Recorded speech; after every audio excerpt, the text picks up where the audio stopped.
తొలిసారి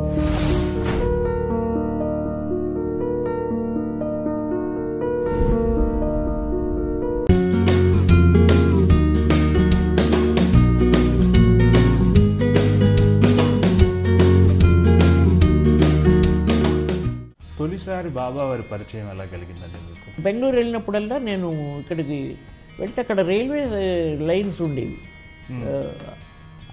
వారిని చూడడానికి మనం ఆ మోహన్ ప్యాలెస్కి వెళ్ళడానికి వైట్ ఫీల్డ్ అడ్డు ఉండేవి. ఈ రైళ్ళు ఎప్పుడు పాస్ అవుతూ ఉండేవి. టైం అయిపోయేది, షూటింగ్ ముగించుకొని నేను వెళ్ళేటప్పటికి రైలు వెళ్ళి తలుపులు మూసి ఈ గేట్ మూసేవారు. లోపలికి వెళ్ళేప్పటికి స్వామి అప్పుడే లోపలికి వెళ్ళిపోయి 20 ఏళ్ళు నేను అలా వెయిట్ చేశానండి నా స్వామి కోసం.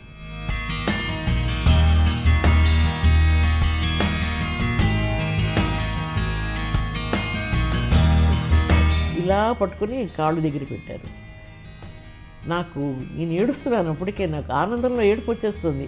2 కాళ్ళు గట్టిగా నా చేతులు పెట్టి నొక్కేసి, ఎన్నాళ్ళకి ఇచ్చావయ్యా నువ్వు నాకు ఈ అదృష్టం అన్నాను. వివాహానంతరం హీరోయిన్ కావటానికి మధ్యకాలంలో మీరు చాలా కష్టాలను ఎదుర్కొన్నారు అంటారు.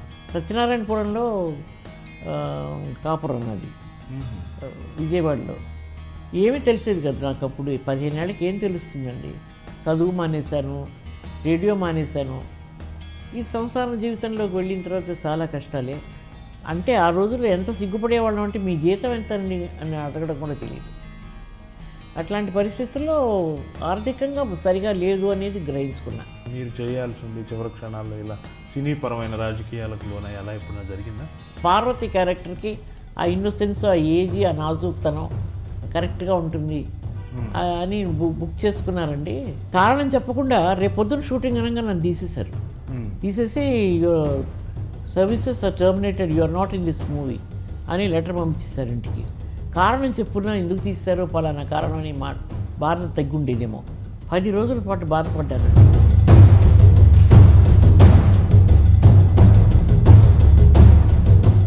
మీరు చేసిన కృషికి, మీరు ఇచ్చిన ఎఫర్ట్కి తగిన గుర్తింపు మీకు ఇండస్ట్రీ ఇచ్చింది అనుకుంటున్నారా?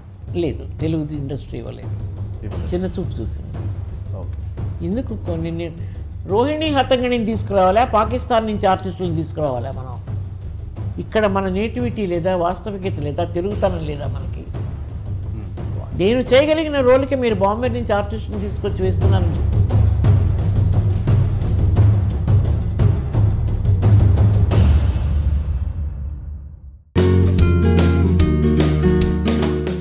నమస్కారం. కాఫీ విత్ యమునా కిషోర్ కార్యక్రమానికి స్వాగతం. చుక్కలన్నీయు బ్రహ్మ, సూర్యుండు అది బ్రహ్మ, చంద్రుడన్నను బ్రహ్మ, జలము బ్రహ్మ, స్వర్గమన్నను బ్రహ్మ, వైకుంఠమది బ్రహ్మ, తల్లి అన్నను బ్రహ్మ, తండ్రి బ్రహ్మ, వాక్యమన్నను బ్రహ్మ, వార్ధక్యమది బ్రహ్మ, జీవరాశులు బ్రహ్మ, జీవి బ్రహ్మ. ప్రకృతిలో ప్రతి ఒక్కటి పరబ్రహ్మ స్వరూపమే అని భగవాన్ శ్రీ సత్యసాయి బాబా వారు చెప్పారు. బాబా వారి అత్యంత దయ పొందిన, అత్యంత అభిమానం పొందిన వ్యక్తిని ఈరోజు మనం చూస్తున్నాం. వారిని సాక్షాత్ బాబా స్వరూపంగానే నేనైతే భావిస్తున్నాను. సో వారిని కలుసుకునే అవకాశం నాతో పాటు మీకు కలిగింది. కాఫీ విత్ యమునా కిషోర్ కార్యక్రమానికి నమస్కారం. యమునా కిషోర్ గారు నా ఇష్టదైవం.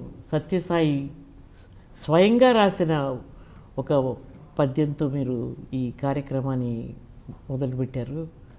I wish you all the best అండి. సాయిరామ్, సాయిరామ్. బాబా వారి ప్రాశస్త్యాన్ని కాస్త ఆలస్యంగా తెలుసుకున్న వాళ్ళలో నేను ఒకడిని. అవునా? వారి నిర్యాణం తర్వాత, వారు శివైక్యం చెందినాక వారి భక్తులుగా మారిన వాళ్ళలో నేను ఒకడిని. నిజంగా అండి, నిజంగా. అది వారిని ఎప్పుడైనా దర్శించుకున్నారా? పార్థివ దేహాన్ని మాత్రమే దర్శించుకునే అవకాశం వచ్చింది. ఈ నిర్యాణం లేదు అలా నమ్మే వాళ్ళలో నేను ఒకడిని. కరెక్ట్. అలా వారి అత్యంత దయ పొందిన మీలో నాకు బాబా వారే కనపడుతున్నారు. అదృష్టం చేసుకున్నానండి నేను మాత్రం. నేను మొదట అడగాలనుకున్న ప్రశ్న ఏంటంటే, ప్రేక్షకుల తరపు నుంచి తర్వాత ముందు నాకు మెదడులో తొలుస్తున్న ప్రశ్న. అదేంటంటే మనం ఫస్ట్ టైం ఒక యాడ్ షూట్ చేసినప్పుడు అవునండి, సరోజ్ మీ పరిచయమే మీ యాడ్ తోటే అవును నాకు. అవును అవును. సరోజ్ ఖాన్ గారని చాలా పెద్ద కొరియోగ్రాఫర్ ఆ రోజు మన సెట్కి వచ్చారు. ముంబై నుంచి వచ్చారు. ఆ రోజు మీతో పాటు ప్రియమణి, ఇంకా ఎవరో 2 హీరోయిన్లు అందరూ ఉన్నారు. ఒక చిన్న పాట లాంటిది, యంగ్స్టర్స్ అంతా ఒక చిన్న పాట లాంటిది ఏదో మనం షూట్ చేస్తున్నాం. సరోజ్ ఖాన్ గారు మీకు నమస్కరిద్దామని ఆవిడ చాలా హడావుడిగా మీరున్న ప్రదేశాన్ని వెతుక్కుంటూ ఫాస్ట్గా వస్తుంటే మీరు ఆవిడకి ఎదురెళ్ళి నాట్య ముద్రలో ఆవిడ పాదాభివందనం చేశారు. నాకు చాలా ఆశ్చర్యంగా ఉందండి. ఇంత నేర్చుకుని ఇంత లెజెండ్ అని అందరూ అనుకుంటున్న మీలో ఇంత వినమ్రత, అది కేవలం మీలో మాత్రమే చూడగలిగాను. కిషోర్ గారు, నేను లెజెండ్ అని మీరందరూ అనుకోవచ్చు, నా ప్రేక్షకులు అనుకోవచ్చు, నా అభిమానులు అనుకోవచ్చు. నేను కూడా ఎప్పుడు ఇంతవరకు ఒక్క క్షణం కూడా నేను ఒక లెజెండ్ అనుకోలేదు. ఎప్పుడు I always place my self down. మనకంటే సాధించిన వాళ్ళు, మనకంటే లెజెండ్స్, మనకంటే చాలా అచీవ్మెంట్స్ చేసిన వాళ్ళు ప్రపంచంలో చాలామంది ఉన్నారు.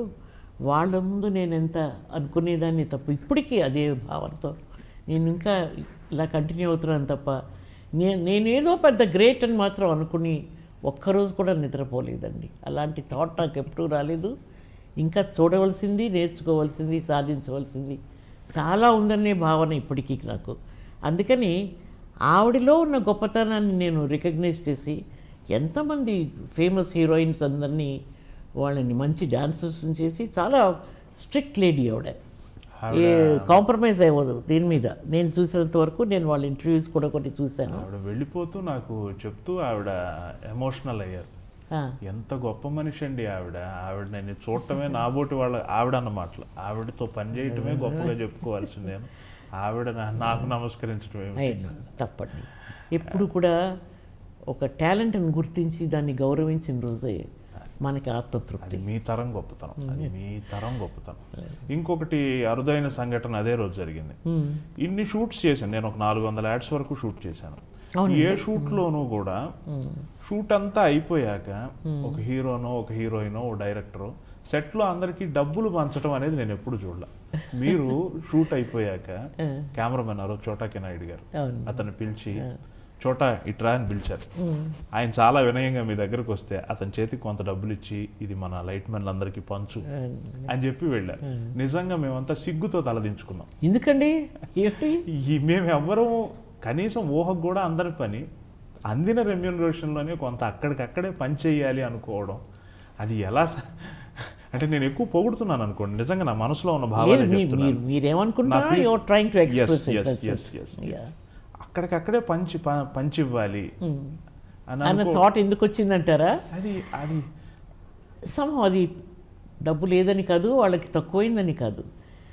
మనం వాళ్ళతో కలిసి పనిచేసాం, వాళ్ళని సంతోషపెట్టాలి, ప్రేమతో we love you, I love you అని చెప్పడానికి మనకి అది మెటీరియలిస్టిక్గా కనిపించవచ్చు, కానీ ఆ పూట వాళ్ళు సంతోషం చేసుకుంటారు అన్న థాట్. ఇంకొకటి చెప్పాలండి, మా ఇంట్లో ఒక 300-400 సినిమాల దాకా షూటింగ్స్ జరిగాయి. అందా ఖానూన్, దోస్తీ దుష్మని, ప్రేమ్ గీత్, ఇలాంటి హిందీ పిక్చర్లు మా ఇంట్లో 10,000 అడుగులు ఇల్లు ఉండేది నాకు. అప్పుడు ఒక 360 అన్ని భాషల్లోనూ పిక్చర్లు షూటింగ్ జరిగేది. వాళ్ళందరూ కాసుకుని ఉండేవారు అనమాట, లైట్ బాయ్స్ అంతా. అంతే, స్టాఫ్కి, క్రూకి అందరికీ డబ్బులు ఇచ్చి పంపిస్తే ఆ అమ్మింటికి వెళితే మనకు ఆ రోజు సంతోషమే అని అనుకునేంత సంతోషపడేవారు వాళ్ళు. ఆ చిన్న సంతోషం ఎప్పుడు కూడా ఒకరికి ఇవ్వడంలో ఉన్న ఆనందం మనం తీసుకోవడంలో ఉండదు సార్. నేను అది మాత్రం చెప్తాను. This a lot of pleasure and giving then taking. ఒకలాంటి హ్యాపీనెస్తో ఇంటికి వెళ్తాం. ఇంకొకరికి భోజనం పెడితే తప్ప నేను మా ఇంట్లో ఇప్పటికీ తిన్నాం.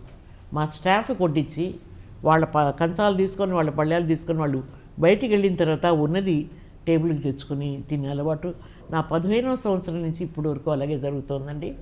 కమెంట్స్ వచ్చాయి, క్రిటిసిజం వచ్చేది, ఏమిటి అన్నీ కెలికేసి ముందు వాళ్ళకి పెట్టేసి అంటే, లేదు, వాళ్ళ ఆకలి మన ఆకలి ఒకటే, వాళ్ళని తృప్తిపరిచి వాళ్ళకి పెట్టి మనం తినాలి అనేదే థాటు. ఇవన్నీ నాకు మళ్ళీ ఎక్కడ రీకన్ఫర్మ్ అయ్యాయంటే నా భగవాన్ సత్యసాయి దగ్గరికి వెళ్ళిన తర్వాత నేను తెలుసో తెలియకో చేసిన ఈ మంచి చిన్న చిన్న మంచి పనులన్నీ అవే చాలా ముఖ్యమైన పనులని వారు మళ్ళీ అది నిరూపించినప్పుడు ఐ వాజ్ సింప్లీ థ్రిల్డ్ అండి. అంతేగాని ఎవరికో ఏదో లేదని మనం ఇవ్వడం కాదు, ఒక తృప్తిగా. కొంతమంది అఫెండ్ అవుతారు, no tipping is very bad, you should do it. It's not tipping, it is expressing your love for them. అంతేగాని టిప్ చేయడం అనేది బ్యాడ్ హ్యాబిట్, అది అలా అలవాటు చేయకూడదు అనే ఉంటారు. ఉన్నవాళ్ళకి చాలా ఉన్నవాళ్ళకి మనం ఏం చెప్తాం, వెళ్ళొస్తాను సార్, నమస్కారం, all the best for you అని చెప్పి వెళ్ళిపోతాం కదా. వీళ్ళని వాళ్ళు కష్టపడి రోజంతా చెమట ఉడిచి పనిచేసి బయటకు వెళ్తున్నప్పుడు వాళ్ళని ఒక్క క్షణమైనా నేను ఈ చిన్న జెస్చర్తో సంతోషపెట్టాను అనుకోండి, don't you think they will feel happy? And it gives me a lot of happiness. That's it. తొలిసారి బాబా వారి పరిచయం ఎలా కలిగిందండి మీకు? మా తల్లిదండ్రులు చాలా భక్తులు, షిర్డీ బాబా భక్తులు వాళ్ళు. మా నాన్నగారు ఇంగ్లాండ్లో చదువుకొని 3 ఏళ్ళు paper manufacturing technology, he was a paper manufacturing expert and chemical engineer. Venkojirao గారిని, టేకుమళ్ళ వెంకోజీరావు గారు. ఆయన తిరిగి వచ్చాక 1931లో నేను పుట్టాను. అప్పటికి ఆచారాలు అనుష్ఠానాలు భయంకరంగా ఉండేవి. మా నాన్నగారు వాళ్ళు కూడా, ఒరేయ్ నువ్వు 7 సంవత్సరాలు దాటి ప్రయాణం చేసి వచ్చావు. సర్వేపల్లి రాధాకృష్ణన్ గారికి మా ఫాదర్ అంటే ఇష్టం. అప్పటికి ఆయనకి ఉంటాయి, ఒక 30 ఏళ్ళు ఉంటాయి మా నాన్నగారికి. ఒరేయ్ నువ్వు వెళ్ళి చదువుకొని రా, నీకు ఆ టెక్నాలజీ అది అలవాటు అవ్వాలి, అన్ని ఏర్పాట్లు నేను చేస్తానని మా నాన్నగారిని ఆ ప్రయాణానికి సిద్ధం చేశారు. వెళ్ళి చదువుకొని వచ్చిన తర్వాత నేను పుట్టాను 1931లో, 12th డిసెంబర్ రాజమండ్రిలో. మా నాన్నమ్మగారు మామూలుగా ఈ పురోహితులు వాళ్ళు ఆ గుళ్ళో ఉండేవాళ్ళు అన్నారు, మీరు ధర్మ పెట్టి నాలి కాల్చుకొని ప్రాయశ్చిత్తం చేసుకోవాలి సార్, మీరు 7 సంవత్సరాలు దాటి వెళ్ళారు, మైలబడ్డట్టు అంటే ఆయన ఒప్పుకోలేరు. నేను లండన్ వెళ్ళి ఉన్న 3 ఏళ్ళు నేను ఉపనిషత్తులను, రామాయణం, మహాభారతం ఫారినర్స్ అందరికీ ఏమిటని ఎక్స్ప్లెయిన్ చేసి లెక్చర్స్ ఇచ్చాను. 1931 సంగతి చెప్తున్నాను, 1931లో సంగతి ఇది.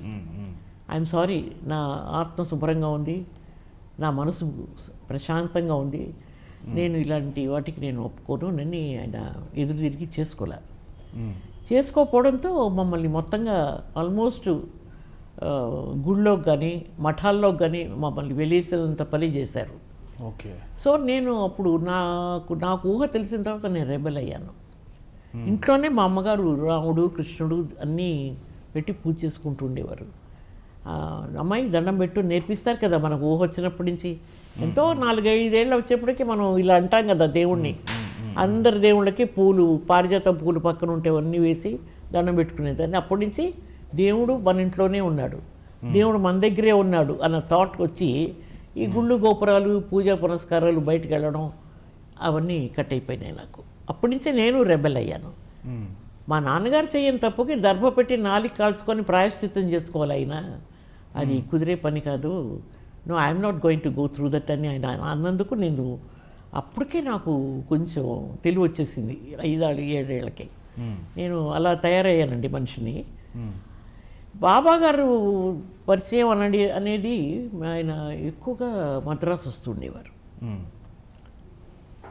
అంజనీదేవి గారి ఇంటికి లేదు, గోగినేని వెంకటేశ్వరరావు గారి ఇంటికి, మిగతా వాళ్ళ ఇంటికి వస్తుండేవారు.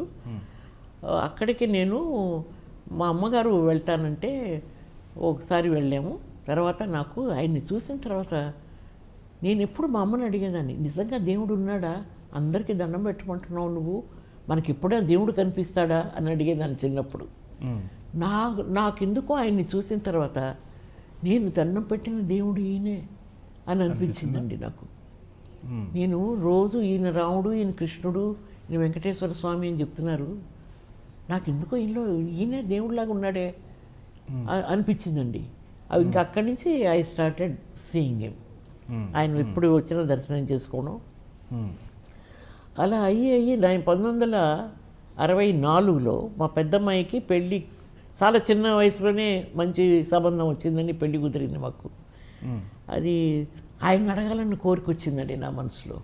స్వామిని అడుగుదాము అని చెప్పి అనుకుని, ఎవరినైతే అనుకున్నామో ఆయన డాక్టర్ ఉదయ్ భాను అని చెప్పి గుంటూరు వాస్తవ్యులు.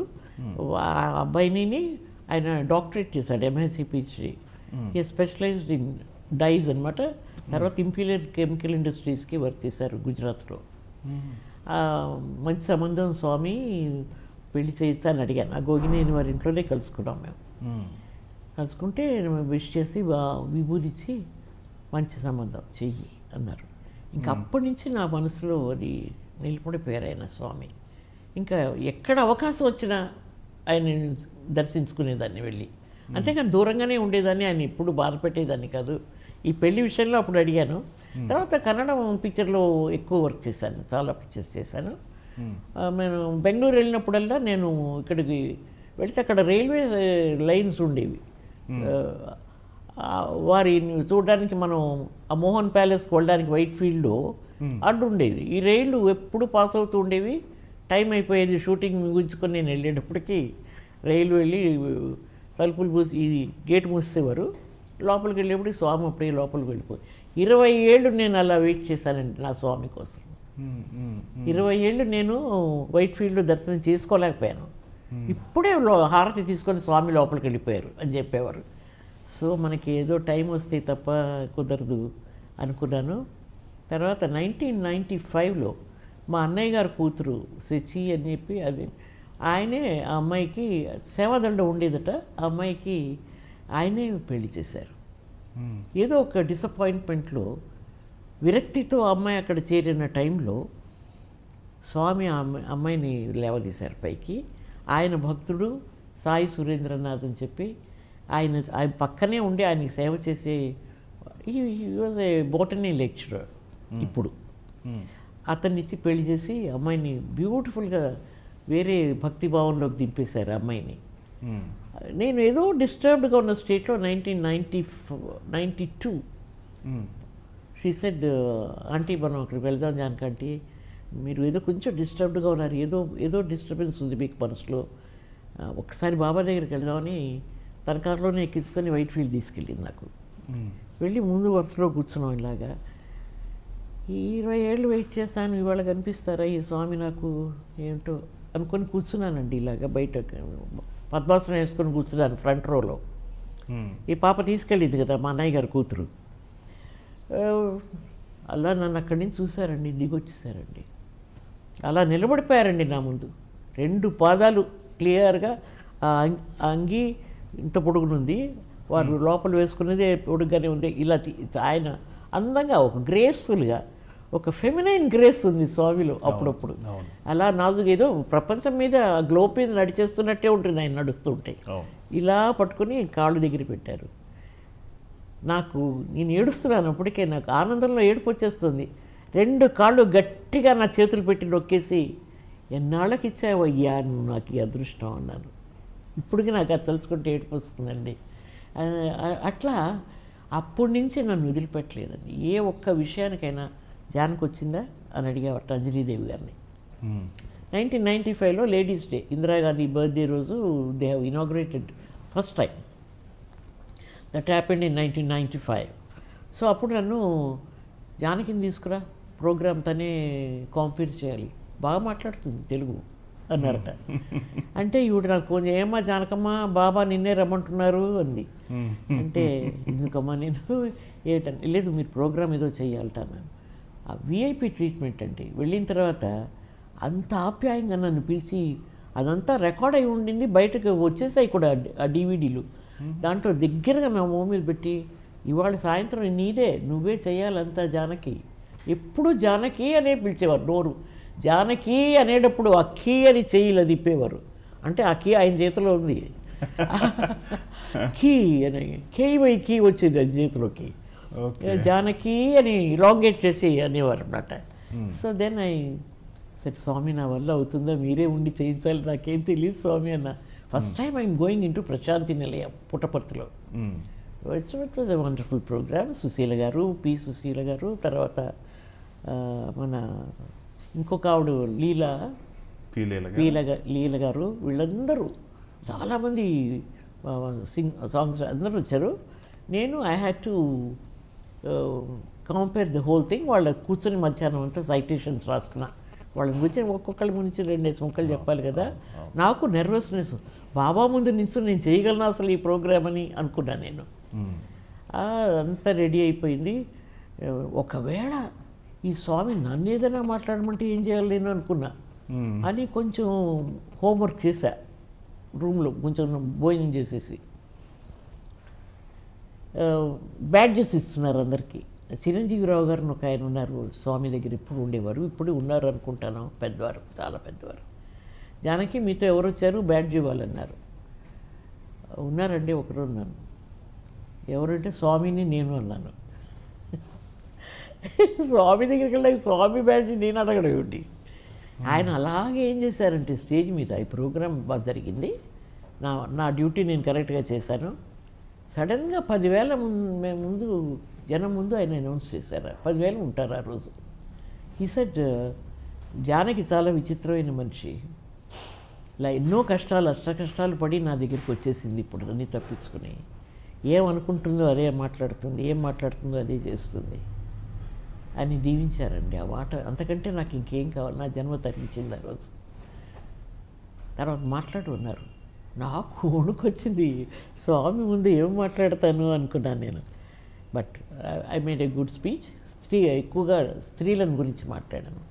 ఆదిపరాశక్తి అంటారు, శక్తి అంటారు, కానీ మన ఆడవాళ్ళకి ఇమాన్సిపేషన్ లేదు, మనకి స్వతంత్రం లేదు, అది స్వామి వల్లే జరగాలి, స్వతంత్రం కావాలి, మేము ముందుకు వెళ్ళాలి, మమ్మల్ని బయటికి తీసుకెళ్ళాలి, స్వామి కూపస్థ మండుకల్లాగా బతుకుతున్నాం మేము, ఏదో ఒంటిళ్ళు పని అన్నీ చేస్తాం, కానీ బయట ప్రపంచంలో మాకు ఇవాళ పదవులు కానీ మర్యాదలు కానీ లేవు, అదంతా స్వామి మమ్మల్ని దీవించాలి అని మాట్లాడితే ఐ వాజ్ సింప్లీ థ్రిల్డ్.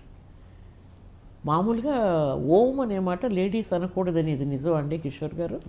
ఇది బిగినింగ్ డేస్లో ఉండేది కదా, ఓం అని పూజ చేయకూడదని అనేవాట. స్వామి దగ్గర అలాంటి రెస్ట్రిక్షన్స్ లేవు, ఇట్లా ఏమీ లేదు. ఆడదానికి పూర్తి స్వతంత్రం ఇచ్చి ఆడది కూడా మగాడికి సమంగా బతకాలన్న ఒక సిద్ధాంతంతో కాలేజీలు కట్టించారు. స్వామిని సక్రమంగా అర్థం చేసుకుంటే ఆయన మించిన కమ్యూనిస్టు లేరు, ఆయన మించిన సోషలిస్టు లేరు, అన్నీ ఆయనలోనే ఉన్నారు. అదేనండి, ఆయన ప్రతి స్పీచ్ ఇంక అక్కడి నుంచి మిస్ అయ్యేదాన్ని కాదు. నాకు టైం ఉన్నప్పుడల్లా పుట్టపర్తి వెళ్ళిపోయేదాన్ని. వారు అంత దగ్గరికి తీసుకొని నన్ను చాలాసార్లు మాట్లాడించారు. అప్పుడు మీరు అడిగారు ఎప్పటి నుంచి పరిచయం అని. ఇంత ఉపోద్ఘాతం నేను చెప్పాల్సి వచ్చింది ఈ విషయానికి. ఉపోద్ఘాతంగా ఇది అవసరం కూడా లేదు, నాకు తెలీదు. అప్పుడు స్వామి ఎన్నాళ్ళ నుంచి మీకు పరిచయం అని ఎవరో అడిగారు ఆడియన్స్ నుంచి. స్వామి ఎన్నాళ్ళు, నాకు ఊహ తెలిసినప్పటి నుంచి పరిచయం అండి. మా అమ్మగారు నా చేతులు 2 ఎత్తి నమస్కారం చేసి, ఈయనే రాముడు, ఈయనే కృష్ణుడు, ఈయనే వెంకటరమణమూర్తి, సర్వం ఈయనే అని మా అమ్మగారు నాకు నేర్పించిన రోజు నుంచి ఈ స్వామి నాకు తెలుసున్నారు. ఈ was simply thrilled with that. మన ఆయన పక్కనే ఆయన ఉన్నారు, మన అనిల్ కుమార్ గారు. ఏమయ్యా ఎంత మాట అంది చూసావా, మీరు ఎవరన్నా అట్లా చెప్పగలిగారా? ఆవిడకి ఊహ తెలిసినప్పటి నుంచి నేను తెలిసింది, రాముడు కృష్ణుడు వెంకటరమణమూర్తికి వాళ్ళ అమ్మగారు నమస్కారం పెట్టించినప్పటి నుంచి. అంటే నన్ను ఎక్కడికి ఏముందో చూడు, మనిషి రూపంలో నేనున్న seen me at that time. అది దానికి జవాబు ఇదే. అప్పటి నుంచి తెలుసండి, నాకు 5వ సంవత్సరం నుంచి తెలుసు. ఇందాక నేను పాడిన పాటలో ఇంకా కొన్ని లైన్లు ఉన్నాయి, అందులో ఆఖరి లైన్ ఏంటంటే, సర్వమంతయు బ్రహ్మ ఈ సభయు బ్రహ్మ, ఈ సభయు సత్యమును తెలుపు ఈ సత్యసాయి బ్రహ్మ. ప్రతి ఒక్కరిలో ఉన్నాను, ఈ సభ ఇట్ సెల్ఫ్ బ్రహ్మ అనేవారు. సర్వాంతర్యామి అండి. నేను ఒకదానికి ఒక మాటకి పశ్చాత్తాపం తెలియజేసుకోవాలి, కార్యక్రమం ద్వారా అవకాశం వచ్చింది కాబట్టి చెప్తాను. చెప్పండి సార్. బాబా వారు నిర్యాణం చెందటానికి 1 నెల రోజుల ముందు అనుకోకుండా నేను ప్రశాంతి నిలయం వెళ్ళే అవకాశం వచ్చిందండి. ముందు వరుసలో నన్ను కూర్చోబెట్టారు ఒక పెద్ద మనిషి ఎవరు, చాలా వెళ్ళారనమాట. వెళ్ళాను, ముందు వరుసలో కూర్చున్నాను. అప్పటికి జనం చెప్పుకుంటుంది ఏంటంటే, ఆయన 2 నెలలు బట్టి రావటం లేదు స్వామివారు, ఇక రాకపోవచ్చు అన్నారు. నేనెంత దురదృష్టవంతుండంటే, నిజంగా రారేమోనని 1 గంట సేపు వెయిట్ చేసి ఇక రారులే అని నాతో పాటు ఉన్న వాళ్ళని కూడా దోలుకొచ్చేసాను. మేము పుట్టపర్తి, దురదృష్టం అంటే ఇది, పుట్టపర్తి నుంచి. దురదృష్టం కాదు, మిమ్మల్ని పరీక్షిస్తున్నారు ఆయన. మీకు ఎప్పుడు మీలో ఆయన ప్రవేశించాలో అప్పుడే ధర్మవరం నుంచి ఇంక బయలుదేరి వెళుతుండగా ఎవరో ఫోన్ చేశారు, స్వామివారు వచ్చారండి, వాళ్ళ దర్శనం ఇచ్చారండి. ఎంత బాధపడి ఉంటారు మీరు కదా. అప్పటికి అలాగా అనుకున్నాను, వెళ్ళిపోయాను. ఆ ఒక 15 రోజులు 20 రోజుల తర్వాత ఆయన నిర్యాణం చెందారు అని చెప్పినప్పుడు ఇక మనసు ఆగబుద్ధి కాలేదు. That happened on 24th of April. అవును, ఇక పరిగెత్తాం. పరిగెత్తిన పుట్టపర్తిలో ఆ రోజు విఐపీలకే ప్రవేశం లేని పరిస్థితి, అంత గందరగోళంగా ఉంది కదా. అయినప్పటికీ వారిని దర్శించాలి, ఇదే జీవితంలో ఆఖరి అవకాశం అని ఎలా వెళ్ళామో తెలియదు. మొత్తానికి ఆయన పార్థివ దేహాన్ని మటుకు దర్శించుకోగలిగాను. అది ఒక తృప్తి జీవితంలో. మీలో ఎంత ఇంపాక్ట్ క్రియేట్ చేశారు ఆ తర్వాత. బహుశా మీరు ఆ రోజు చూసేసి ఉంటే అంతటితో మర్చిపోయి ఉండొచ్చు స్వామి దర్శనం చేసుకున్నారని.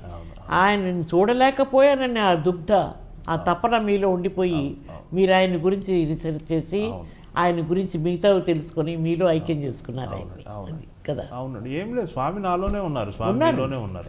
ఇందులో ఇది మనం ఆయన అదే అంటే నువ్వు అని మాట్లాడతావేంటి, I'm there with you all, I'm there, అంతే అంతే. నువ్వు నేను ఈ డ్యూయాలిటీ లేదనేవారు కదా, డ్యూయల్ లివింగ్ లేదు.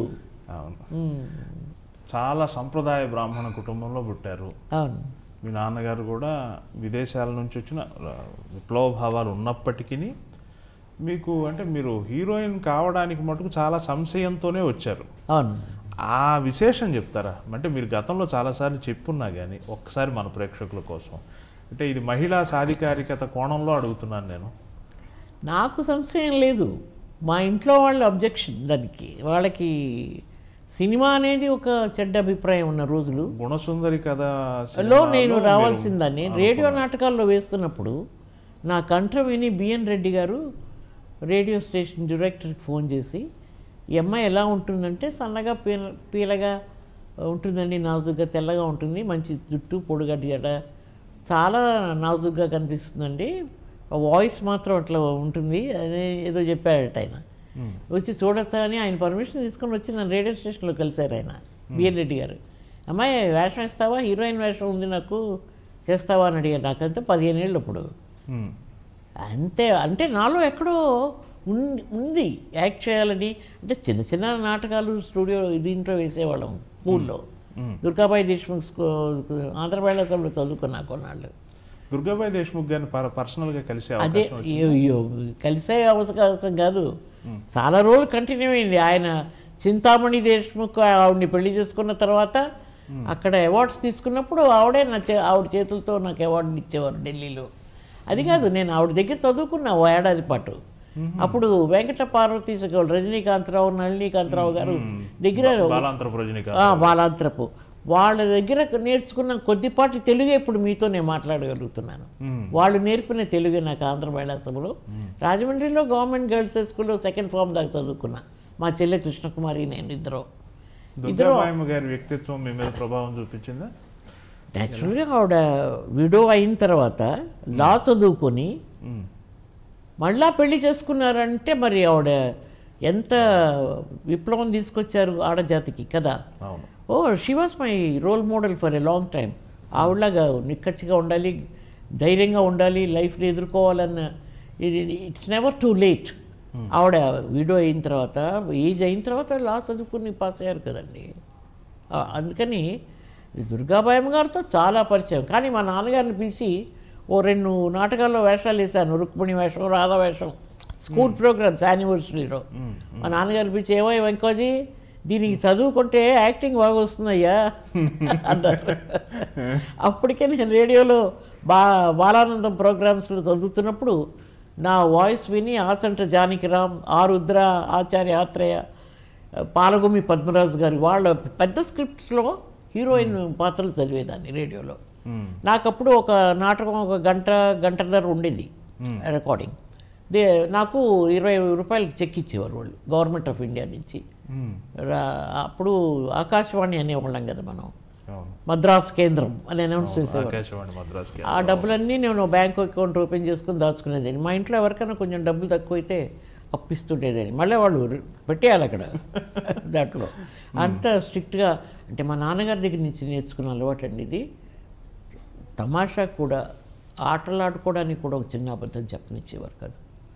టైమింగ్, డిసిప్లిన్, ఇవన్నీ పద్ధతులు, శుభ్రత, సివిక్ సెన్స్, ఇవన్నీ వి వర్ ట్రైన్డ్ బై అవర్ ఫాదర్. అది బ్రిటిష్ గవర్నమెంట్ మనం ఎన్ని మాటలు తిట్టుకున్నా మనకు వాళ్ళు వదిలిపెట్టిన rich legacy is the language. ఇవాళ ఇంగ్లీష్ లేకపోతే ప్రపంచంలో మనం ఏమిటి, నేను తెలుగే మాట్లాడతాను అమెరికా వెళ్ళి అంటే ఎయిర్పోర్ట్లో you needed interpreter for you కదా. నేను కన్నడమే మాట్లాడతాను, నేను తమిళమే మాట్లాడతాను అంటే ఎట్లా? అన్ని భాషలు మన చేతిలో రెడీగా ఉండాలి, పాకెట్లో పెట్టుకోవాలి. ఎక్కడ ఏది అవసరమైతే అది బయటికి తీయాలి మనం. ఇవన్నీ నేర్పింది మా నాన్నగారు.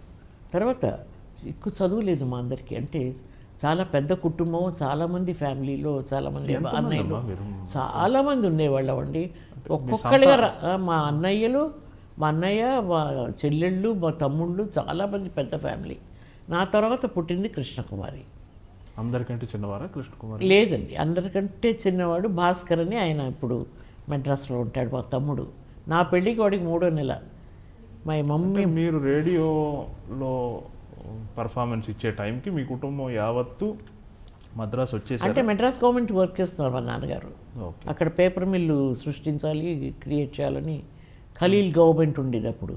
మెడ్రాస్ గవర్నమెంట్ కాదు అది, ఖలీల్ వాళ్ళ దాంట్లో ఉండేది. సో రాజమండ్రి పేపర్ మిల్స్ కట్టేప్పుడు రాజమండ్రి పేపర్ మిల్స్ మా నాన్నగారు దగ్గర ఉన్నారు. మీరు పుట్టింది రాజమండ్రి, పెరిగింది మద్రాసు, పెరిగింది లేదు, పుట్టింది రాజమండ్రి. 12 ఏళ్లకి మెడ్రాస్ వచ్చేస్తాం, మా నాన్నగారికి ట్రాన్స్ఫర్ అయిపోయింది. ఈ లోపల మధ్యలో బెంగాల్లో పనిచేశారు నాన్నగారు. అప్పుడు కృష్ణకుమారి అక్కడ పుట్టింది బెంగాల్లో. సో మేమందరం అలా అలా అలా అక్కడ దేశాలు చాలా స్టేట్స్ తిరిగి ఫైనల్గా మెడ్రాస్లో సెటిల్ అయిపోయాం, టీ నగర్లో. అప్పుడు నాకు వచ్చిన అవకాశాన్ని చేస్తానండి అనేసాను నేను. ఇంటికి వెళ్తే మా అన్నయ్య బెల్ట్తో గట్టిగా వేసాడు దెబ్బ నాకు.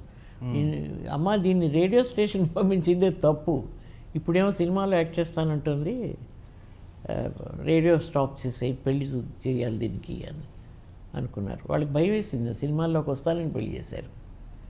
వాళ్ళు ఇవన్నీ స్వతంత్రం నాకు పెళ్లి తర్వాత వచ్చింది, పరిస్థితుల వల్ల, ఆర్థిక పరిస్థితుల వల్ల అట్లా వచ్చాను. కానీ సినిమా అనేది మా సినిమాలు చూడనిచ్చేవారు కాదు. ఆ రోజుల్లో భానుమతి గారిది వరవిక్రయం అని ఒక సినిమా రిలీజ్ అయింది, మీకు తెలిసే ఉంటుంది, చిలకమర్తి వారి. అందులో కట్నం లేకపోవడంతో ఏదో నూతిలో పడిపోవడం అలాంటిది ఏదో సీన్ ఉందిట. అట్లాంటి హారిబుల్ సీన్స్ అన్ని చూడకూడదు, ఈ పిల్లలకి ఇప్పటి నుంచి అట్లాంటి బుద్ధులు రాకూడదు అని సినిమా చూడనిచ్చేవారు కాదు.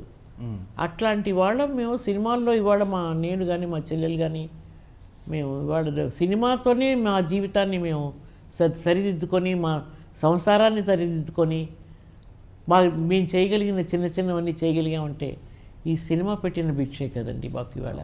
కాబట్టి సినిమాని నేను ఎప్పుడు గౌరవిస్తాను. కాలం మారిపోయింది, టెక్నాలజీ మారిపోయింది, మనుషుల అభిప్రాయాలు, వాళ్ళ టేస్ట్, అభిరుచులు మారిపోయి, దాంతో సినిమా ఇవాళ నేను సినిమా ఇండస్ట్రీని నేను అనడం కంటే it's a money making machine అంటాను నేను, అంతే. It is not the same industry what I have seen. అంతేగాని సినిమాని గురించి నేను ఎప్పుడు తక్కువ అంచనా వేయలేదండి. వివాహానంతరం హీరోయిన్ కావటానికి మధ్యకాలంలో మీరు చాలా కష్టాలను ఎదుర్కొన్నారు అంటారు చాలామంది. వివాహానంతరం అంటే కష్టాలు అప్పుడు ఎదుర్కొన్నాను. ఎందుకంటే మా వారు రేడియో ఇంజనీర్గా పనిచేసే శక్తి, ఇంటర్మీడియట్ చదువుకున్నారు, మంచి కుటుంబం నుంచి, మ్యాజిస్ట్రేట్ కొడుకు, ఉలిగుండం ఫ్యామిలీ ఫ్రమ్ మా చుట్టవాళ్ళ వాళ్ళే. ఈ పెళ్లి తొందరగా సెటిల్ చేయడం వల్ల వారికి ఇచ్చి పెళ్లి చేశారు. అందులో తప్పేమీ లేదు. కాకపోతే సుఖంగా జీవించిన మనిషి వల్ల ఉద్యోగం మీద ఆయన అదృష్టం కూడా అయి ఉండొచ్చు, నా అదృష్టం కూడా అయి ఉండొచ్చు. అది సరైన ఉద్యోగం కుదరక అప్పుడు ఆ రోజుల్లో పంచాయతీ రేడియో సెట్స్ ఉండేవి సీతాపురంలో, విజయవాడ దగ్గరంతా. ఆ గెస్ట్ హౌస్లో పడి ఆయనతో సత్యనారాయణపురంలో కాపురం, అది విజయవాడలో. ఏమీ తెలిసేది కదా నాకు అప్పుడు. 15 ఏళ్ళకి ఏం తెలుస్తుందండి. చదువు మానేశాను, రేడియో మానేశాను. ఈ సంసార జీవితంలోకి వెళ్ళిన తర్వాత చాలా కష్టాలే. అంటే ఆ రోజుల్లో ఎంత సిగ్గుపడేవాళ్ళం అంటే మీ జీతం ఎంత అని అడగడం కూడా తెలియదు. అట్లాంటి పరిస్థితుల్లో ఆర్థికంగా సరిగా లేదు అనేది గ్రహించుకున్నా. ఇంటర్వ్యూలో, తమిళ ఇంటర్వ్యూలో సుహాసిని గారు ఆటోగ్రాఫ్ అని ఒక ఇంటర్వ్యూ మిమ్మల్ని చేస్తూ అడిగారు, మీ తొలి రెమ్యూనరేషన్ ఏం చేశారు మీరు అని అడిగితే, మీరు మా అమ్మాయికి పాల డబ్బా కొనుక్కెళ్ళారు అన్నారు. 2,500 అండి జీతం షావుకారులో నాకు. అది మీరు చెప్పిన మాట, అదే మా అమ్మాయికి ఒక మంచి గౌను, అవును. ఓ పాల డబ్బా కొనుక్కుని ఇంటికి వెళ్ళాను అన్నారు. అవును, అది ఇట్స్ ట్రూ. It's true. ఇంకా 3 నెలల పాపతో ఇవాళ వీలు పడుతుందా ఎలా సార్? మేనేజ్ చేశారండి? అది కాదండి, 3 నెలలు అసలు పెళ్ళైతేనే అసలు గ్లామర్ ఉండదు. ఇప్పుడు ఓ పాపాయితోటి నేను సినిమాలో ఫస్ట్ పిక్చర్లో షావుకారు ఎన్టీ రామారావు గారితో హీరోయిన్గా నటించానంటే అది నా అదృష్టమే అనుకోవాలి. ఎవరు ఇలాంటివి ప్రశ్నించేవారు కదండి. అసలు ఎలా మేనేజ్ చేశారు అంత చిన్న పాప? ఇంట్లో ఒక చిన్న పని మనిషిని పెట్టుకుని దాని దగ్గర బాధపడేదాన్ని, దాన్ని దగ్గర వదిలేసి వచ్చానే. తల్లిపాలు లేకుండా కష్టపడుతున్నది ఈ టైంలో. ఇంకా ఇంటికి వెళ్ళి తర్వాత చూసుకునేదాన్ని దాని సంగతి. 3 నెలలు 4 నెలలు షూటింగ్లో దూరం అయిపోయిన పాపకి నేను ఏడుపు వచ్చేది నాకు. రెండు విషయాల్ని బ్యాలెన్స్ చేయడం కుదరదండి జీవితంలో. పైగా పెద్దవాళ్ళు పెద్ద దిక్కు లేదు, చూసుకునేవాళ్ళు ఎవరూ లేరు. ఆ పని మనిషి మీద వదిలిపెట్టి దానికి అన్ని ఇన్స్ట్రక్షన్స్ ఇచ్చి ఎక్కువ ఏడిస్తే ఈ పాల డబ్బా ఓపెన్ చేసి కలిపి నోట్లో పెట్టు మిల్క్ బాటిల్ ఇచ్చేసి దానికి ఏం చెప్తుండేదాన్ని. ఏదో బాగా ముద్దుగా అందంగా పుట్టేసింది, యజ్ఞప్రభ దాని పేరు. చాలా ముద్దుగా ఉండేది. దాంతో ఎక్కువ టైం స్పెండ్ చేయలేకపోయేదాన్ని. లక్కీగా నన్ను 9 గంటలకు వదిలేసేవారు. షూటింగ్ పొద్దున్న వెళ్తే సాయంత్రం దాకా పనిచేసేదాన్ని వాహిని స్టూడియోలో. విజయ ప్రొడక్షన్స్ ఇది తొలి చిత్రం. షిఫ్ట్లు పనిచేసేవాళ్ళు. అవునండి, అక్కడే మధ్య రూమ్ ఇచ్చేవారు కదా, అక్కడే రిలాక్స్ అయ్యి. అంటే ఆ రోజుల్లో అట్లా పనిచేసేవాళ్ళం. 2 షిఫ్ట్లు చాలా ఏళ్ళు పనిచేశాను నేను అట్లా. ఆ కష్టాలు పడ్డం ఎందుకంటే వారు సంపాదన సరిగా లేకపోవడంతో. ఏమండి నేను పెళ్ళికి ముందు నన్ను అడిగారు, మీరు ఒప్పుకుంటే మళ్ళీ ఆయన అప్రోచ్ అవుతా అంటే ఆయన డిస్కరేజ్ చేశారు. అయ్యో నేను అడిగినప్పుడు లేదు, ఇప్పుడు పెళ్ళైన తర్వాత చాలా కష్టం, మా 2 బ్యాలెన్స్ చేయలేవు, అయినా ఇప్పుడు ఏం వేషాలు లేవు కదా అని ఆలోచించి సరే బిఎన్ రెడ్డి గారు నేను చెప్పాను, ఇట్లా లైఫ్ అండ్ డెత్స్కి వచ్చానండి, బతుకు తెరువు చూసుకోవాలి నేను, దానికోసం వచ్చానంటే సరే అని ఆలోచించి వాళ్ళ బ్రదర్ నాగిరెడ్డి గారికి ఫోన్ చేశారు. చేసి ఇట్లా అమ్మాయి వచ్చింది, ఏదైనా వేషం అడుగుతున్నది, నువ్వు ఏదైనా స్క్రీన్ టెస్ట్ తీసి ఏమైనా పనికొస్తే ఏదైనా వేషం, ఈ పాపం ఏదో ఇబ్బందుల్లో ఉన్నట్టుంది అన్నారు. ఎల్వి ప్రసాద్ గారు director, Marcus Bartley was the cameraman. So ఆ రోజు ఏదో పెట్టారు, డేట్ ఫిక్స్ చేశారు, వాళ్ళే బండి పంపించారు. వెళ్ళి చేసి 7 రకాల భావాలతో డైలాగ్స్ ఇచ్చారు. కెమెరా తెలీదు, straight from the kitchen to the camera. మనం అలా చూసి ఏదో డైలాగులు చెప్పాను. అంటే బతకాలి కదా, బాగా చేయాలి కదా. పైగా స్కూల్లో కొంచెం అనుభవం ఉంది, రేడియోలో voice projection, your intonation and voice culture అప్పటికే అలవాటు అయిపోయింది నాకు. ఆ నాటకాలు చదివి వీటన్నిటిని మనసులో పెట్టుకొని చేస్తే ఒక నెలల దాకా మనకు ఫోన్ రాలేదు, ఎవరు నన్ను కాంటాక్ట్ చేయలేదు, అసలు కబుర్ రాలే. రాకపోయేప్పటికీ కండెమ్ చేస్తారు, పనికిరానిలా ఉంది అనుకున్నా. సడన్గా ఎల్వి ప్రసాద్ గారు, నాగిరెడ్డి గారు, చక్రపాణి గారు కారు వేసుకొని మన ఇంటికి వచ్చేసారు. ఒక చిన్న ఇల్లు అద్దెకు తీసుకొని ఉన్నాం. కష్టాలు కదా అప్పుడు, ఫినాన్షియల్గా చాలా ఇబ్బందుల్లో ఉండేదాన్ని. పాపకి సరిపోయేది ఈ డబ్బు కొంచెం ఇంట్లో వంట చేసుకోవడానికి. దానికి మొదటి నుంచి నా చిన్నప్పటి నుంచి నా వంట నేను చేసుకోవడం అలవాటు. అందుకని అక్కడ వంట మనుషులు మీరు చాలా ఫేమస్ కదా వండి సెట్కి తీసుకురావటం అనేది. మీరు నాకు పెట్టిన పప్పు పొడి కూడా నాకు ఇప్పుడు ఆ టేస్ట్ కూడా నాకు ఇప్పుడు కూడా గుర్తుంది మన షూటింగ్లో. అట్లా జరిగిందండి. చాలా కష్టాలు ఎదుర్కొన్నారు, అది అందరికీ తెలిసిన విషయమే. చాలాసార్లు మీరు బహిరంగంగానే చెప్పారు. ఇన్ని కష్టాలు, ఇంత జీవితం చూసిన తాలూకు అనుభవం మీ పాత్రల పోషణలో మీకు సహకరించి ఉంటుంది కదా? Definitely. When you go back in time, ఎక్కడదో ఒక అనుభవం మిమ్మల్ని ప్రేరణలోకి పెడుతుంది కదా. డెఫినెట్గా బుచ్చమ్మ పాత్రలోనేమో ఒక అమాయకత్వం, చిలకమ్మ పాత్రలోనేమో ఒక గడుసుదనం, ఇంకొకళ్ళకి సలహా ఇచ్చే అంత చీపురు గట్ట చేతులు పుచ్చుకుని, డాక్టర్ చక్రవర్తి లాంటి సినిమాల్లోనేమో అపరిపక్వమైన మహిళ. పరిపక్వమైన మహిళ, భర్త ఇంకెవరితోనే మాట్లాడితే కూడా అనుమానించే పొసెసివ్ నేచర్ ఉన్న ఒక ఆడది స్త్రీ. ఒక పక్కేమో సావిత్రి గారు అదొక స్టైల్లో అలా విజృంభించటం, మీరు ఒక పక్క ఇలా విజృంభించటం, ఇద్దరు ఒక అవగాహనతో బ్యాలెన్స్ చేయడం. ముందు మనం బుచ్చమ్మ పాత్ర గురించి మాట్లాడుకుందాం. గురజాడ వారు మీకే రాశారా అన్నట్టుగా అనిపించిందా అండి? అనిపించింది. ఓకే. అది ఎలా, మీరు కన్యాశుల్కం నాటకం ముందే చదివారా? అస్సలు చదవలేదు. మరి ఎలా ఆ పాత్ర అలా అంతలా ఎలా మీకోసమే ముద్రించబడింది అది అన్నట్టు? న్యాచురల్గా జరిగి ఉండొచ్చు అండి. అది నేను చదవలేదు నిజంగా. తర్వాత ఇంత గుర్తింపు వచ్చిన తర్వాత గురజాడ వారి అవార్డు నాకు లైఫ్ టైం అచీవ్మెంట్గా తీసుకెళ్ళి విజయనగరంలో ఇచ్చిన రోజులు నిజంగా అది ఒళ్ళు పులకరించిందండి నాకు. ఓహో, నిజంగా నేను మంచి పాత్ర చేశానన్నమాట అనుకున్నాను. కానీ సావిత్రి గారు మీరు ఎదురుపడే సందర్భం లేదా సినిమా మొత్తం మీద అనుకుంటా? ఉంది. నాకు గుర్తుండి క్లైమాక్స్లో ఏమైనా ఎదురుపడతారేమో. సౌజన్యారావు పంతులు గారి ఇంటికి మిమ్మల్ని గిరీశం గారు తీసుకొచ్చాక అక్కడే ఉన్న ఎదురుపడ్డారేమో.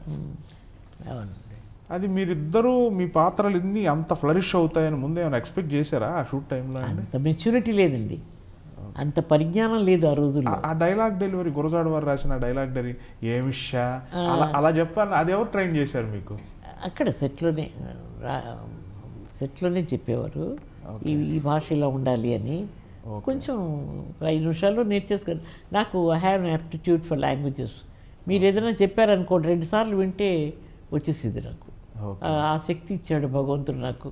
అందుకని ఇన్ని భాషలు నేను డబ్బింగ్ లేకుండా ఈ రోజుకి నేనే మాట్లాడుకుంటున్నానంటే హిందీ, తమిళం, కన్నడం, తెలుగు ఇంతవరకు నాకు డబ్బింగ్ లేదండి అసలు. అవునా? అది తెలిసిన విషయం. అది ఆ భాష మాస్టారు విధవళ్ళు పెళ్ళాడడం తప్పు కదుషండి అని నూరు దగ్గర అడుగుతుంది కదా. చాలా మంచి క్యారెక్టర్. రామారావు గారు ఆ వేషం వేయడం ఇట్ వాజ్ అడ్వాంటేజ్. ఈ తర్వాత పెళ్లి చేసేసుకుంటాడు కదా. విధవాళ్ళు వివాహం చేసుకోకూడదు అని అంటే ఏదేదో ఇంగ్లీష్లో మాట్లాడతాడు, ఏదో చెప్తాడు. దీనికి ఏం అర్థం కదా. మంచిగా తమ్ముడిని పెట్టుకొని వాడి ద్వారా కదా కన్వే చేస్తూ ఉంటాడు నాకు. రామారావు గారు ముందు జగ్గయ్య గారిని అనుకున్నారండి ఆ వేషానికి. తర్వాత they wanted a better personality అదిని రామారావు గారిని వేసుకున్నారు. ఆయన వేషం ఒప్పుకోవడం ఆశ్చర్యమే కదా. లొట్టిపిట్ట ఈవిడ మధురవాణి కూడా మంచి క్యారెక్టర్. మీరిద్దరూ ఒక సాత్వికమైన గుణానికి, మీరు చాతుర్యానికి. యాక్చువల్గా దేవదాసులో పార్వతి క్యారెక్టర్ నేను పోగొట్టుకున్నానని బాధపడ్డాను. నాగేశ్వరరావు గారితో ఒక ఛానల్లో నాది వాయిస్ తోటి కనెక్ట్ చేశారు వారిని. అదే ఆయన last interview in one channel recently before he passed away. నాకు తెలియదని జానకి గారు మిమ్మల్ని బుక్ చేశారా అన్నారు. అప్పటికి మరి ఆయన ఏదో వేరే చిన్నగా అంటే వేరే టైప్ ఆఫ్ క్యారెక్టర్స్ చేస్తున్నారు కదా. బాలరాజు, కీలుగుర్రం అలాంటి సినిమాలు. సోషల్లో ఆయన హీరో చేయడం ఆ పిక్చరే కదండి దేవదాసు. అప్పటికి ఆయన he was not very famous for any social pictures. అందుకని మిమ్మల్ని బుక్ చేశారండి లేదనుకుంటానన్నాడు. నిజంగా బుక్ చేశారండి. రిహర్సల్స్, డ్రెస్ రిహర్సల్స్, ఓ దేవదా చదువు ఇదేనా పాట రిహర్సల్స్ అన్నీ అయిపోయి స్టిల్స్ తీశారండి. గెటప్ కరెక్ట్గా ఉందండి. సముద్రాల వారి ఇంటికి వచ్చి షావుకార్ అయిన తర్వాత కరెక్ట్ పార్వతి క్యారెక్టర్కి ఆ ఇన్నోసెన్స్, ఆ ఏజీ, ఆ నాజూక్తనం కరెక్ట్గా ఉంటుంది అని బుక్ చేసుకున్నారండి. రేపు పొద్దున షూటింగ్ అనగా లెటర్ పంపించారు ఇంటికి, your services are terminated, you are not there in the movie. ఈ విషయం సావిత్రి గారికి తెలుసా? అదేనండి కారణం చెప్పకుండా రేపు పొద్దున షూటింగ్ అనగా నన్ను తీసేశారు. తీసేసి your services are terminated, you are not in this movie అని లెటర్ పంపించేశారు ఇంటికి. కారణం చెప్పున్నా ఎందుకు తీశారో పలానా కారణం అని బాధ తగ్గుండేదేమో. 10 రోజుల పాటు బాధపడ్డానండి. వాళ్ళే వచ్చి నన్ను వెతుక్కొని నన్నే వాళ్ళు చూస్ చేసుకొని ఆ క్యారెక్టర్కి నన్ను ఎందుకు ఇలా చేయాల్సి వచ్చింది, నేనేం తప్పు చేశాను అని బాధపడ్డానండి. చిన్న వయసు కదండి, 19-20 ఏళ్ళప్పుడు ఏం తెలుస్తుందండి నాకు. ఆ బాధ పోగొట్టుకోవడానికి 10 రోజులు పట్టింది. ఇంకా తర్వాత అంతే, ఇంకా నో లుకింగ్ బ్యాక్. తమిళ సినిమాలు, తెలుగు సినిమాలు మొత్తం కలవడం అన్నీ చేశాను. అలా ఎప్పుడైనా ఇంకేదైనా పాత్ర మీరు చేయాల్సి ఉండి చివరి క్షణాల్లో ఇలా సినీపరమైన రాజకీయాలకు లోనై అలా ఎప్పుడైనా జరిగిందా? తర్వాత కూడా సుందర్లాల్ నహటా వాళ్ళు ఏదో సినిమాలు తీసినప్పుడు గబుక్కుని నన్ను తీసేసి దేవికని పెట్టుకునేవారు. కారణం చెప్పరండి వీళ్ళు. వాళ్ళకేదో కన్వీనియన్స్ కోసం వాళ్ళు ఏ ఉద్దేశాలతో వస్తారో. నేనైతే 2 సార్లే నా జీవితంలో వేషం వెతుక్కుని వెళ్ళాను కిషోర్ గారు, ఆ మాట చెప్పాలి. షావుకార్లో నేను ఎవరో తెలీదు, బతుకు తెరువు కోసం వచ్చిందని వేషం అడిగాను. వాళ్ళు ఏకంగా హీరోయిన్ వేషం ఇచ్చి నన్ను బ్రహ్మాండంగా నన్ను కాసా సుబ్బారావు గారు వాళ్ళు వీళ్ళు వాళ్ళ పత్రికల్లో స్వతంత్ర వాటిలో ఎంత బాగా రాశారు. ఒక we're seeing the girl next door అంతే తప్ప ఒక యాక్ట్రెస్గా మనం చూడలేదు, సంసారపక్షంగా ఉండే ఒక ఆడదాన్ని చూసాము. ఇలాంటి సినిమాలు ఇంకా రావాలని చెప్పి రాసిన రోజులు అవి. కానీ ఆ తర్వాత గ్లామర్ లేదు, 5 పువ్వులు రాణిలాగా ఇంతే ఉన్నావు, నువ్వు సినిమాలు రావు, ఇంటికి వెళ్ళిపోయినప్పుడు మళ్ళీ బాధపడ్డాను కొంచెం. ఇంకోసారి నేను సినిమాలో బాగా పాపులర్ అయ్యి బాగా చాలా పీక్ పీరియడ్లో ఎక్కువ సంవత్సరానికి 17 సినిమాలు చేస్తున్న టైంలో పూలోర్ పత్తర్ అని మీనా కుమారి చేసిన రోల్ హిందీలో. వాళ్ళు జెమినీ స్టూడియో వాసన్ గారు అది తమిళ్లో తీయడానికి సిద్ధమయ్యారు. ఎంజి రామచంద్రన్ గారు శశికళ చేసిన రోలు జయలలిత గారు, మీనా కుమారి రోల్కి వాళ్ళు ఫిక్స్లో పడిపోయారు. మీనా కుమారి లాగా పర్ఫార్మెన్సు, ఆ సొబ్రైటీ, పద్ధతి, సింప్లిసిటీ కావాలి, డీసెంట్ ఇన్నోసెంట్ లుకింగ్ కావాలని వెతుక్కుని వాళ్ళు ఫిక్స్లో పడిపోయారు. వాళ్ళకి తెలియలేదు ఎవరు కావాలో. ఈ న్యూస్ నాకు జెమినీ స్టూడియో నుంచి ఒకళ్ళు ఫోన్ చేశారు. మీరు ఏమనుకోకపోతే ఎంజీఆర్ గారికి ఒక్క ఫోన్ చేస్తే వాళ్ళు ఇబ్బందిలో ఉన్నారు, ఎవరిని తెలియదు, షూటింగ్ స్టార్ట్ అవ్వట్లేదు, ఎవరిని వేసుకుంటే ఆ రోల్ కరెక్ట్గా ఉంటుందని వెతుక్కుంటున్నారు. ఒక్కసారి కనుక ఎంజీఆర్ నేనండి ఇన్ని సినిమాలు యాక్ట్ చేశాక నేను ఎవరో వాళ్ళకి తెలుసు కదా, నేను అవసరమైతే వాళ్ళు నన్ను పిలుస్తారు కదా అంటాను. నేను అప్పటికి మొహమాట వేరే నాకు ఇలాంటి విషయాల్లో 2 సార్లు నా జీవితంలో వేషం అడిగింది. ఒకటి షావుకారు, ఒకటి పూలో పత్తర్, ఉలి విళక్. ఉలి విళక్ అనే సినిమా తీస్తున్నప్పుడు వాసన్ గారు నేను ఊరికే ఎంజీఆర్ గారి తోటకి ఫోన్ చేశాను, ధైర్యం చేసి ఆయన నంబర్ తీసుకొని ఆవిడ తీశారు. విఎన్ జానకి గారు ఆయన మిస్సెస్. అంటే అన్న ఉన్నారా అని అడిగారు. అన్న ఇరుకారమ్మా అన్నాను. ఏమిటమ్మా విషయాన్ని వెళ్ళేది ఒక దేని గురించి మాట్లాడాలంటే ఇమీడియట్ కనెక్ట్ చేసింది. సార్ మీరు ఏదో అనుకుంటున్నారట, ఇంకా ఎవరు కుదరకపోతే, ఎవరిని కమిట్ అవ్వకపోతే I would love to play that role sir అన్నాను. ఆయన ఎగిరి గంతేసినంత సంతోషం కనిపించింది ఆయన వాయిస్లో. నిజంగా అమ్మా మీరు చేస్తారమ్మా, 1 గంటలో మీ కారును మీ కాంట్రాక్ట్ వచ్చేస్తుంది జెమినీ స్టూడియో నుంచి అన్నారు. అట్లా వచ్చింది నాకు ఆ వేషం. ఇప్పటికే ఆయన ఒంట్లో బాగాలేనప్పుడు ఆ పాట ఎక్కడెక్కడ బ్రూక్లిన్లో అమెరికా అంతా మోగింది ఆ పాట. నేను ఆయన నా జీవితం తీసుకో, నా లైఫ్ తీసుకో, ఆయన్ని బతికించు అని అన్ని దేవాలయాలకు వెళ్ళి పాడతా.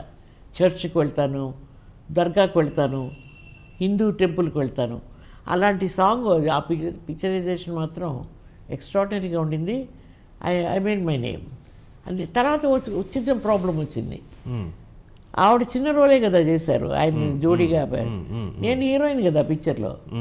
వాళ్ళు అబ్జెక్షన్ రేస్ చేశారు, జయలలిత గారు వాళ్ళ మదరును. ఎంజీఆర్ గారి పేరుతోట బిల్డింగ్లో జానకి పేరు రావడానికి వీలు లేదు, మా అమ్మాయి పేరు రావాలి అని కాంట్రాక్ట్ తీసేసుకున్నారు. సినిమా పూర్తయింది. ప్రీమియర్ వేసినప్పుడు వెళ్తే నా పేరు ఎక్కడో 3వదో ఎక్కడో పడిపోయింది నా పేరు. వాసన్ గారు నిల్చున్నారు. పిక్చర్ ఎట్లా ఉంది అని అడిగారు. నా కళ్ళనీళ్ళు వచ్చేస్తున్నాయి.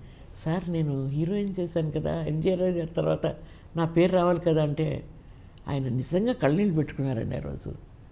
ఏం చెప్పమంటావు, పిక్చర్ పూర్తయి ఉండేది కాదు, వాళ్ళు కండిషన్ పెట్టారు, అందుకని మీ పేరు నేను 3rd బిల్డింగ్లో వేయాల్సి వచ్చింది.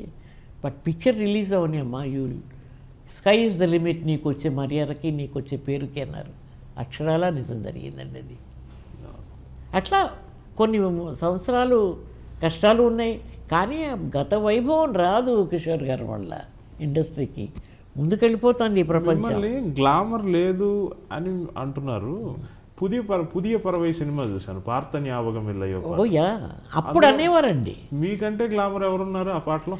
అలా కాదు, అంతవరకు ఇంత 2 ముక్కు పుడకలు అంటించుకొని ఇంత పెద్ద బొట్టు ఇలా కప్పుకొని యాక్ట్ చేసే రోల్సే చేస్తున్నాను. పడికేద మీదై, గౌరీ అంటే పావై విళక్కు, అఖిలన్ రాసింది, చాలా పెద్ద నావెల్ కదా అది. వాటిలో నన్ను ఒక కుటుంబ స్త్రీగా, ఒక డొమెస్టికేటెడ్ యానిమల్గా లెక్కేసుకున్న ఇండస్ట్రీలో శివాజీ గారు ఈ క్రూనర్ రోల్కి, సింగపూర్ సింగర్ రోల్కి జానకి వేసుకుందామంటే డైరెక్టర్ అబ్జెక్ట్ చేశాడు, దాదా మిరాజీ. ఈ సెడ్ ఆవిడేదో ఫ్యామిలీ టైప్ ఆఫ్, అయ్య బాబాయ్ మీరు ఏమిటో ఎక్స్పెక్ట్ చేస్తున్నారంటే, no she is very sportive, మనం షూట్ చేద్దాం ఆవిడని వేసి. బాగాలేదు జానకి, సరిగా లేదు అంటే ఫీల్ అయ్యే మనిషి కాదు, చాలా ఫ్రాంక్ తను, పర్వాలేదన్న అని ఒప్పించాడు. అప్పటికే he was half minded that fellow, that director. He didn't like me doing that role. అప్పుడే నేను హాంకాంగ్, జపాన్ అన్నీ తిరిగేసి వచ్చాను. అక్కడ పద్ధతులు అక్కడ లేదు, నేను నైట్ క్లబ్స్ అన్ని వాచ్ చేశాను కదా. అక్కడ నైట్ క్లబ్స్లో ఈ క్రూనర్స్ పాడడం, జపనీస్ గర్ల్స్ కానీ సింగపూర్లో కానీ అవన్నీ చూసి తల్లో ఉంది. ఎప్పుడైనా ఇట్లాంటి రోల్ వస్తే చేద్దాంలే మనం అని అనుకుంటున్నా. అప్పటి వరకు గ్లామర్ లేదు మనకి, గ్లామరు లేదు, దాని గురించి ఆలోచన లేదు. ఈ ఎక్స్పోజర్ తోటి నాకున్న ఎక్స్పోజర్ అంతా అంతే, ప్రపంచమే. నేను తిరుగుడులే అంతే. వెళ్ళి చూసేసి వచ్చిన తర్వాత వెంటనే నాకు ఈ ఫోన్ వచ్చేటికి ఆహా అనుకున్నాను. ఆ చీర కూడా నాదేనండి, ఇండియా సిల్క్ హౌస్ ఉండేది, దట్ బ్యూటిఫుల్ సారీ. అలా కట్టాను నేను దాన్ని. వాళ్ళు చేసిన డ్రెస్ బాగా స్టైలింగ్ మీదే అది. ఎందుకు స్టైల్ అవ్వాల్సి వచ్చింది, వాళ్ళు కుట్టింది చాలా చండాలంగా ఉంది. మిగతా డాన్సర్స్ ఉన్నారు చూడండి అందులో గ్రూపు, అలాంటి డ్రెస్ అదే నాకు కూడా ఇచ్చారు వాళ్ళు. అయితే శివాజీ గారితో చెప్పాను, సార్ బాగాలేదు సార్, ఇది వాసు స్టూడియోలో షూటింగ్, ఇది நல்லா இல்லை సార్, ఇది என்ன பண்ணுறது అన్నాను. అంటే ఎన్నా శైలం వేరే ఎన్నా అన్నాడు. నాకు ఒక అరగంట టైం ఏంటి సార్, నేను ఇంటికి వెళ్ళి, ఇంట్లో ఏముంది అన్నాడు. వచ్చేస్తాను సార్ అన్నాను. నాకు జోసఫీన్ అని హెయిర్ డ్రెస్సరును లక్ష్మి నా అసిస్టెంట్ ఉన్నారు. ఆ చీర పుచ్చుకుని అక్కడ హాంకాంగ్లో కొనుక్కున్నాను నేను. అది ఆ చీర నా సొంతం. అది తీసుకొచ్చి ఎక్కడికక్కడ పిన్నులు పెట్టి ఆ స్టైల్లో తీసుకొచ్చి వదిలేసి డిఫరెంట్ చేసేసుకున్నా అంతా మొత్తం. వెనకాల ఫస్ట్ టైం నేను వెనకాల నుంచి ఒక విగ్గు పెట్టడం, ముందు లేదు విగ్గు, వెనకాల ఉంది. ముందు ఎప్పుడు చాలా రోజుల దాకా విగ్గు పెట్టలేదు. నాకేటో బేగా నా జుట్టు ఊడిపోతుంది. అవన్నీ చేసుకుని వచ్చి సెట్లో నిల్చునేప్పటికీ అసలు అద్దిరారు అందరూ. డైరెక్ట్ ఇంకా కొంచెం అనుమానంలో ఉన్నాడు, ఏం పర్ఫామ్ చేస్తాను, కొంచెం డ్యాన్స్ మూమెంట్స్, పాట, బైక్ పుచ్చుకొని అనుకున్నాడు. అంతేనండి, సాయంత్రం లోపల అసలు మొత్తం కథ మారిపోయింది అక్కడ. అప్పుడు Shivaji was very happy. Puthiya Paravai సినిమానే ఒక సంచలనం. ఆ పాట ఇప్పటికీ మాస్టర్ పీస్ సినిమా అండి అది మాత్రం. Somebody wanted to remake it.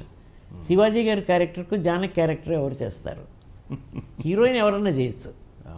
మంచి పాటలు, beautiful colour, that was a turning point in my life. తర్వాత మీరు ఉయర్ంద మనిదని చూసారా? చూసారా? ఓకే. అందులో కూడా మీది భర్తపై పొసెసివ్నెస్, కొద్దిపాటి అహంకారం, డబ్బున్న అహంకారం. పాపం అందులో ఒక సీన్ నాకు బాగా గుర్తు. శివాజీ భోజనం చేస్తూ ఉంటారు, పనివాడిగా ఉన్న కొడుకు తెచ్చి పెడితే ఆయన పాపం ఆప్యాయంగా తింటూ ఉంటే మీరు వచ్చి తిట్టేస్తారు. నానా చెత్త తింటావా అని ఆయన తిడతారు. ఆయన ఇచ్చే ఎక్స్ప్రెషన్ చాలా అద్భుతం. నేను అంటే యాక్చువల్గా తెలుగు ఇంటర్వ్యూలో మనం తమిళ సినిమాల గురించి మాట్లాడుకుంటున్నాం, ఎందుకంటే తెలుగు సినిమాలు చాలాసార్లు మీరు చెప్పారు, ఇవి తెలుగు ప్రేక్షకులకు ఇవి తెలియాలన్న ఉద్దేశంతోనే కొంచెం. తప్పకుండా అండి, దీనికి లాంగ్వేజ్ బ్యారియర్ కాదు కదా, అంతే పర్ఫార్మెన్స్ కదా మనం మాట్లాడుతున్నాం. అవును, అంటే ఈ ఇంటర్వ్యూ ద్వారా అయినా కొంతమంది అయినా మీ తమిళ సినిమాల్ని ఇప్పటికైనా చూస్తారు, ఆ ఆనందాన్ని మన తెలుగు మీరు ఒప్పుకోవాలి. నాకు తెలుగు వాళ్ళు ఇచ్చిన అవకాశాలు, నన్ను వాడుకున్న పద్ధతి కంటే తమిళంలో నేను చెయ్యని రోల్ అంటూ ఏం లేదు కదండి.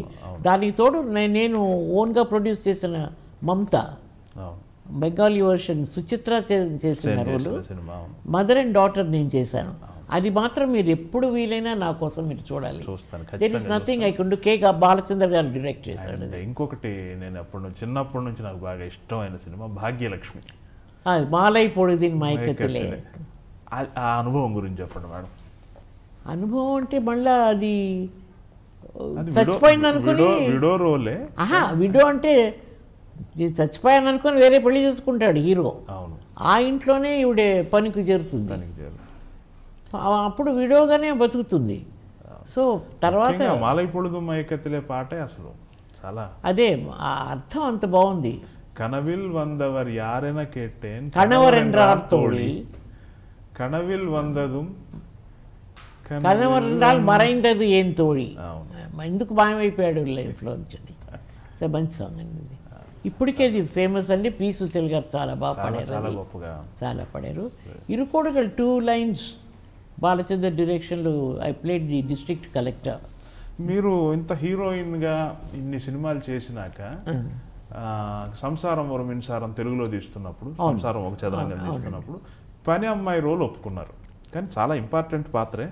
అది ఎలా, ఆ వృత్తాంతం ఏంటి, మిమ్మల్ని ఎలా ఒప్పించారు? ఏవిఎం సర్వణన్ గారు చేసిన పని అండి. ఆయన అన్నారు జానకి ఏ రోల్ అన్నా చేయగలుగుతుంది, ఇంకే మనకి చాయిస్ లేదు, మనోరమ చేసిన రోల్ జానీ చేయాలి. అప్పటికి నేను ఎదురుని సెల్ భాగ్య ఇదంతా చేస్తున్నాను కదా, వామా విజయం తమిళంలో కామెడీ రోల్స్ చేశాను కదా. ఇది కొంచెం కామెడీ టచ్తో వెయిమెంట్ క్యారెక్టర్ ఇది. ఆయన ఒప్పుకోమన్నప్పుడు నాకు కొంచెం డౌట్ ఉండింది. దాని సాఫిస్టికేటెడ్ లాంగ్వేజ్లో మంచి స్వచ్ఛమైన భాషలు, పెద్ద పెద్ద రైటర్స్ రాసినవి చేసిన ఈ భాష మాట్లాడి నేను ఎట్లా తెలుగులో పైగా ఎలా మాట్లాడతాను, ఈ విజయనగరం భాష శ్రీకాకుళం భాష కదా అది అని డౌట్ ఉండిందండి. గణేష్ పాత్ర గారని రైటర్, మీకు తెలుసు, ఆయన ఈ మధ్య కాలం చేశారు అనుకుంటాను. ఆయన అన్నారు వాగ్దాట్ ఉంది, ఒక అరగంట ట్రైనింగ్ ఇస్తే చేసేస్తుందని. సాయంత్రం 6 గంటలకు సడన్గా షూటింగ్ పెట్టుకున్నారండి. ఆ గెటప్, కొప్పు గిప్పు, కాళ్ళకి పసుపు, పొట్టి చీర అని నేనే డిసైడ్ చేసుకున్నాను.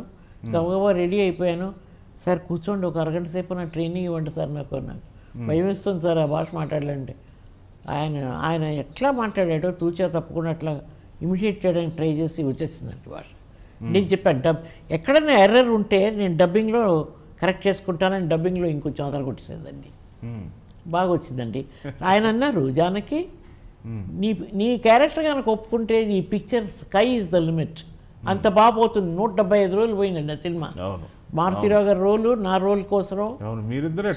ఓ యా, అందులో ఆ పిల్లాన్ని తీసుకొచ్చి పడేసి అంటే నువ్వు చేసేదే నువ్వు తిడుతుంది ఆయన్ని. మంచి క్యారెక్టర్ అంటే ఒక అబాండన్తో ఆల్ టైమ్ ఫేవరెట్ క్యారెక్టర్. జనంలో కూడా నేను ఎక్కడికి వెళ్ళినా ఈ చిలకమ్మ మజాకా అంటుంటారు నన్ను చూసి. నిజంగానే బాగా పండిందండి ఆ క్యారెక్టర్ ఒకటి నాది. అక్కా చెల్లెలు ఒకటి నేను చేయను డ్యాన్స్ అన్నా. నాగేశ్వరరావును, రాజేంద్ర ప్రసాద్ గారు మీరు చెయ్యండి, చూడండి, అది హైలైట్ అవుతుందంటే ధైర్యం చేసి చేశారు. పాండవులు పాండవులు తుమ్మెద, పంచ పాండవులు ఎమ్మ తుమ్మెద, అది ఆ హ్యాండ్ స్టెప్స్ మీరు ఇలా ఇలా అంటాం. నాగేశ్వరరావు కూడా కాస్త ట్రైనింగ్ ఇచ్చారు మాకు. అలాగే కరెక్ట్, నాగేశ్వరరావు కనపడుతుంది ఆ స్టైల్, ఆ చీరలా పట్టుకొని నాజుగా. ఆయనలో కూడా ఫెమినిటీ ఉండిందండి. ఆడపాత్రలు వేసేవారట ఆయన నాటకాల్లో, అది ఆయనలో ఉండేది, అది మాకు హెల్ప్ చేసేది. నాకే కాదు, మా చెల్లెలకి చీర కట్టుకోవడం కూడా నేర్పించాడు కృష్ణకుమారికి. భార్యాభర్తల్లో ఆ పాటలో మీ డాన్స్ నాగేశ్వరరావు గారి ఛాయలు కనపడుతున్నాయి డెఫినెట్గా. ఆయన ఇమిటేట్ చేసి పారేశాను. నాకు డ్యాన్స్ రాదని నేను చెయ్యనండి అంటాను నేను. లేదు, అది కుదరదండి, మీరు చెయ్యాలి, మీరు చూడండి అన్నాడు. 100% అది సక్సెస్ అయింది. అది ఓవరాల్గా మొత్తం అన్ని పాత్రల్లో అంటే మిమ్మల్ని ఇన్స్పైర్ చేసిన వ్యక్తి నటన అంటూ ఏమైనా ఉందండి? అంటే మిమ్మల్ని వాళ్ళని చూసి నేను నేర్చుకున్నాను, లేదా వాళ్ళ ప్రభావం నా మీద ఉంది, అట్లా ఎవరైనా ఉన్నారా మీకు ఐకాన్? నిజంగా చెప్పాలంటే ఎవరు లేరు. I only used to create my roles. అంటే దానికి కొంచెం హోంవర్క్ చేసుకునేదాన్ని. ఈ పాత్ర అని చెప్తున్నారు వీళ్ళు, స్క్రిప్ట్, అప్పుడంతా స్క్రిప్ట్ ఉండేది మనకి. పైగా డ్రెస్సెస్కి స్కెచెస్ వేసేవారు. ఓకే, ఇట్లా ఉండాలి ఈ క్యారెక్టర్ అనేప్పటికీ నాకు కొంత అవగాహన కలిగేది. తర్వాత దాని మీద నేను వర్కౌట్ చేసుకునేదాన్ని అనమాట. సో ఇలా నడవాలి, ఇట్లా డ్రెస్ చేసుకోవాలి, ఇట్లా చూడాలి అనేది కొంత ప్రాక్టీస్ చేసుకున్నా. ఇంట్లో సంసారం, పిల్లలు 3 అప్పటికే. మన కన్యాశుల్కం వచ్చేవాడి 3 పిల్లలు నాకు. 3వ పాప బలవంతం, అప్పటికే 3 నెలలు బాలింత్రాలు నేను కన్యాశుల్కం చేసినప్పుడు. అయినా సరే I use to keep away some time for my character study. Character study ఎక్కువ ఉండేది నాలో. అంత తెలివి భగవంతుడు ఇచ్చినందుకు I must thank my good stars. దేవుడు ఇచ్చిన తెలివి, లేకపోతే చదువు ఎక్కువ లేదు నాకు. పెద్దగా నవల్స్ అవి చదివే టైం ఉండేది కాదు. ఇంటికి వెళ్తే సంసారం, పిల్లలు, వంట, ఇది గోల. అయినా కూడా ఓహో ఈ క్యారెక్టర్ వీళ్ళు ఇలా చెప్పారు. రైటర్స్ కూర్చొని ఎక్స్ప్లెయిన్ చేసేవారండి. షావుకారులు అయితే కూర్చోబెట్టి డైలాగ్ రిహర్సల్ ఉండేది మాకు ఆఫీస్లో. ప్రసాద్ గారు వచ్చి కూర్చునేవారు, సముద్రాల వారు వచ్చి కూర్చునేవారు, ఆత్రేయ గారు ఉండేవారు. తర్వాత ఆయన్ని తప్పించి సముద్రాల వారు వాళ్ళు వీళ్ళు రాసుకున్నారు డైలాగ్స్. డాక్టర్ చక్రవర్తి సినిమా అది నెగటివ్ అనలేను, అనకూడదు. So it's right negative, yeah, అనలేను కదా, అనండి, నెగటివే ఒక మాదిరిగా. కానీ ఆ పాత్రను మీరు బ్యాలెన్స్ చేసిన తీరు అమోఘం, అది మీరు ఒప్పుకోవాల్సిందే. సో మెనీ షేడ్స్ ఉన్నాయి కదా కిషోర్ గారు. ఇప్పుడు ప్రతి మనిషిలోనూ ఒకే రకంగా మీరు ఉండగలరా? ఉండలేము ఖచ్చితంగా. మీ ఆవిడతో మాట్లాడి ఒకలా ఉంటారు, బయట లేడీస్ వచ్చినప్పుడు వేరేలా మాట్లాడతారు, కోపం వచ్చినప్పుడు వేరేలా మాట్లాడతారు. సో ఇవన్నీ మనలో ఉన్నాయి. దాన్ని ఎక్కడ ఏ మోతాదులో మనం వాడాలో కనుక మనకు తెలిస్తే I think it will work out, పండుతుంది ఆ సీను తప్పకుండా. దానికి ఏమిటి పొసెసివ్ క్యారెక్టర్. సావిత్రి చెల్లెలు అనేది ఎక్కడైనా ఓ డైలాగ్లో ఆవిడకి వినిపించుంటే ఇంత ఇంత కథే జరిగేది కదేమో. ఆయన చెప్పడుగా ఆవిడ పాట అంటే సంతోషం, పాడుతున్నప్పుడు విశ్వనాథ్ గారిని గుర్తు చేసుకోవాలి. పాడమని నన్ను అడగవాలి నా పదుగురు ఏదో సంథింగ్ బాగుంది, దీని బోరు ఈవిడేటి ఈ పాటలని టైం చూసుకుంటుంది, సినిమా గుర్తుకొస్తుంది ఇలా చూసి ఇలా అంటారు వెళ్ళిపోదాం అన్నట్టు. ఈ సజెషన్ ఎవరంటారు ఇచ్చింది నాకు? విశ్వనాథ్ గారు అండి. ఆయన షావుకార్లో కృష్ణని రేడియో అదే మన రికార్డింగ్ ఇంజనీర్కి అసిస్టెంటే. ఓకే. ఆయన 83 ఏళ్ళట వచ్చారు కదా నిన్న. సార్ మీకు ఎంత ఏది అని అడిగా. నన్ను గొడవ చేసేవారు ఆయన.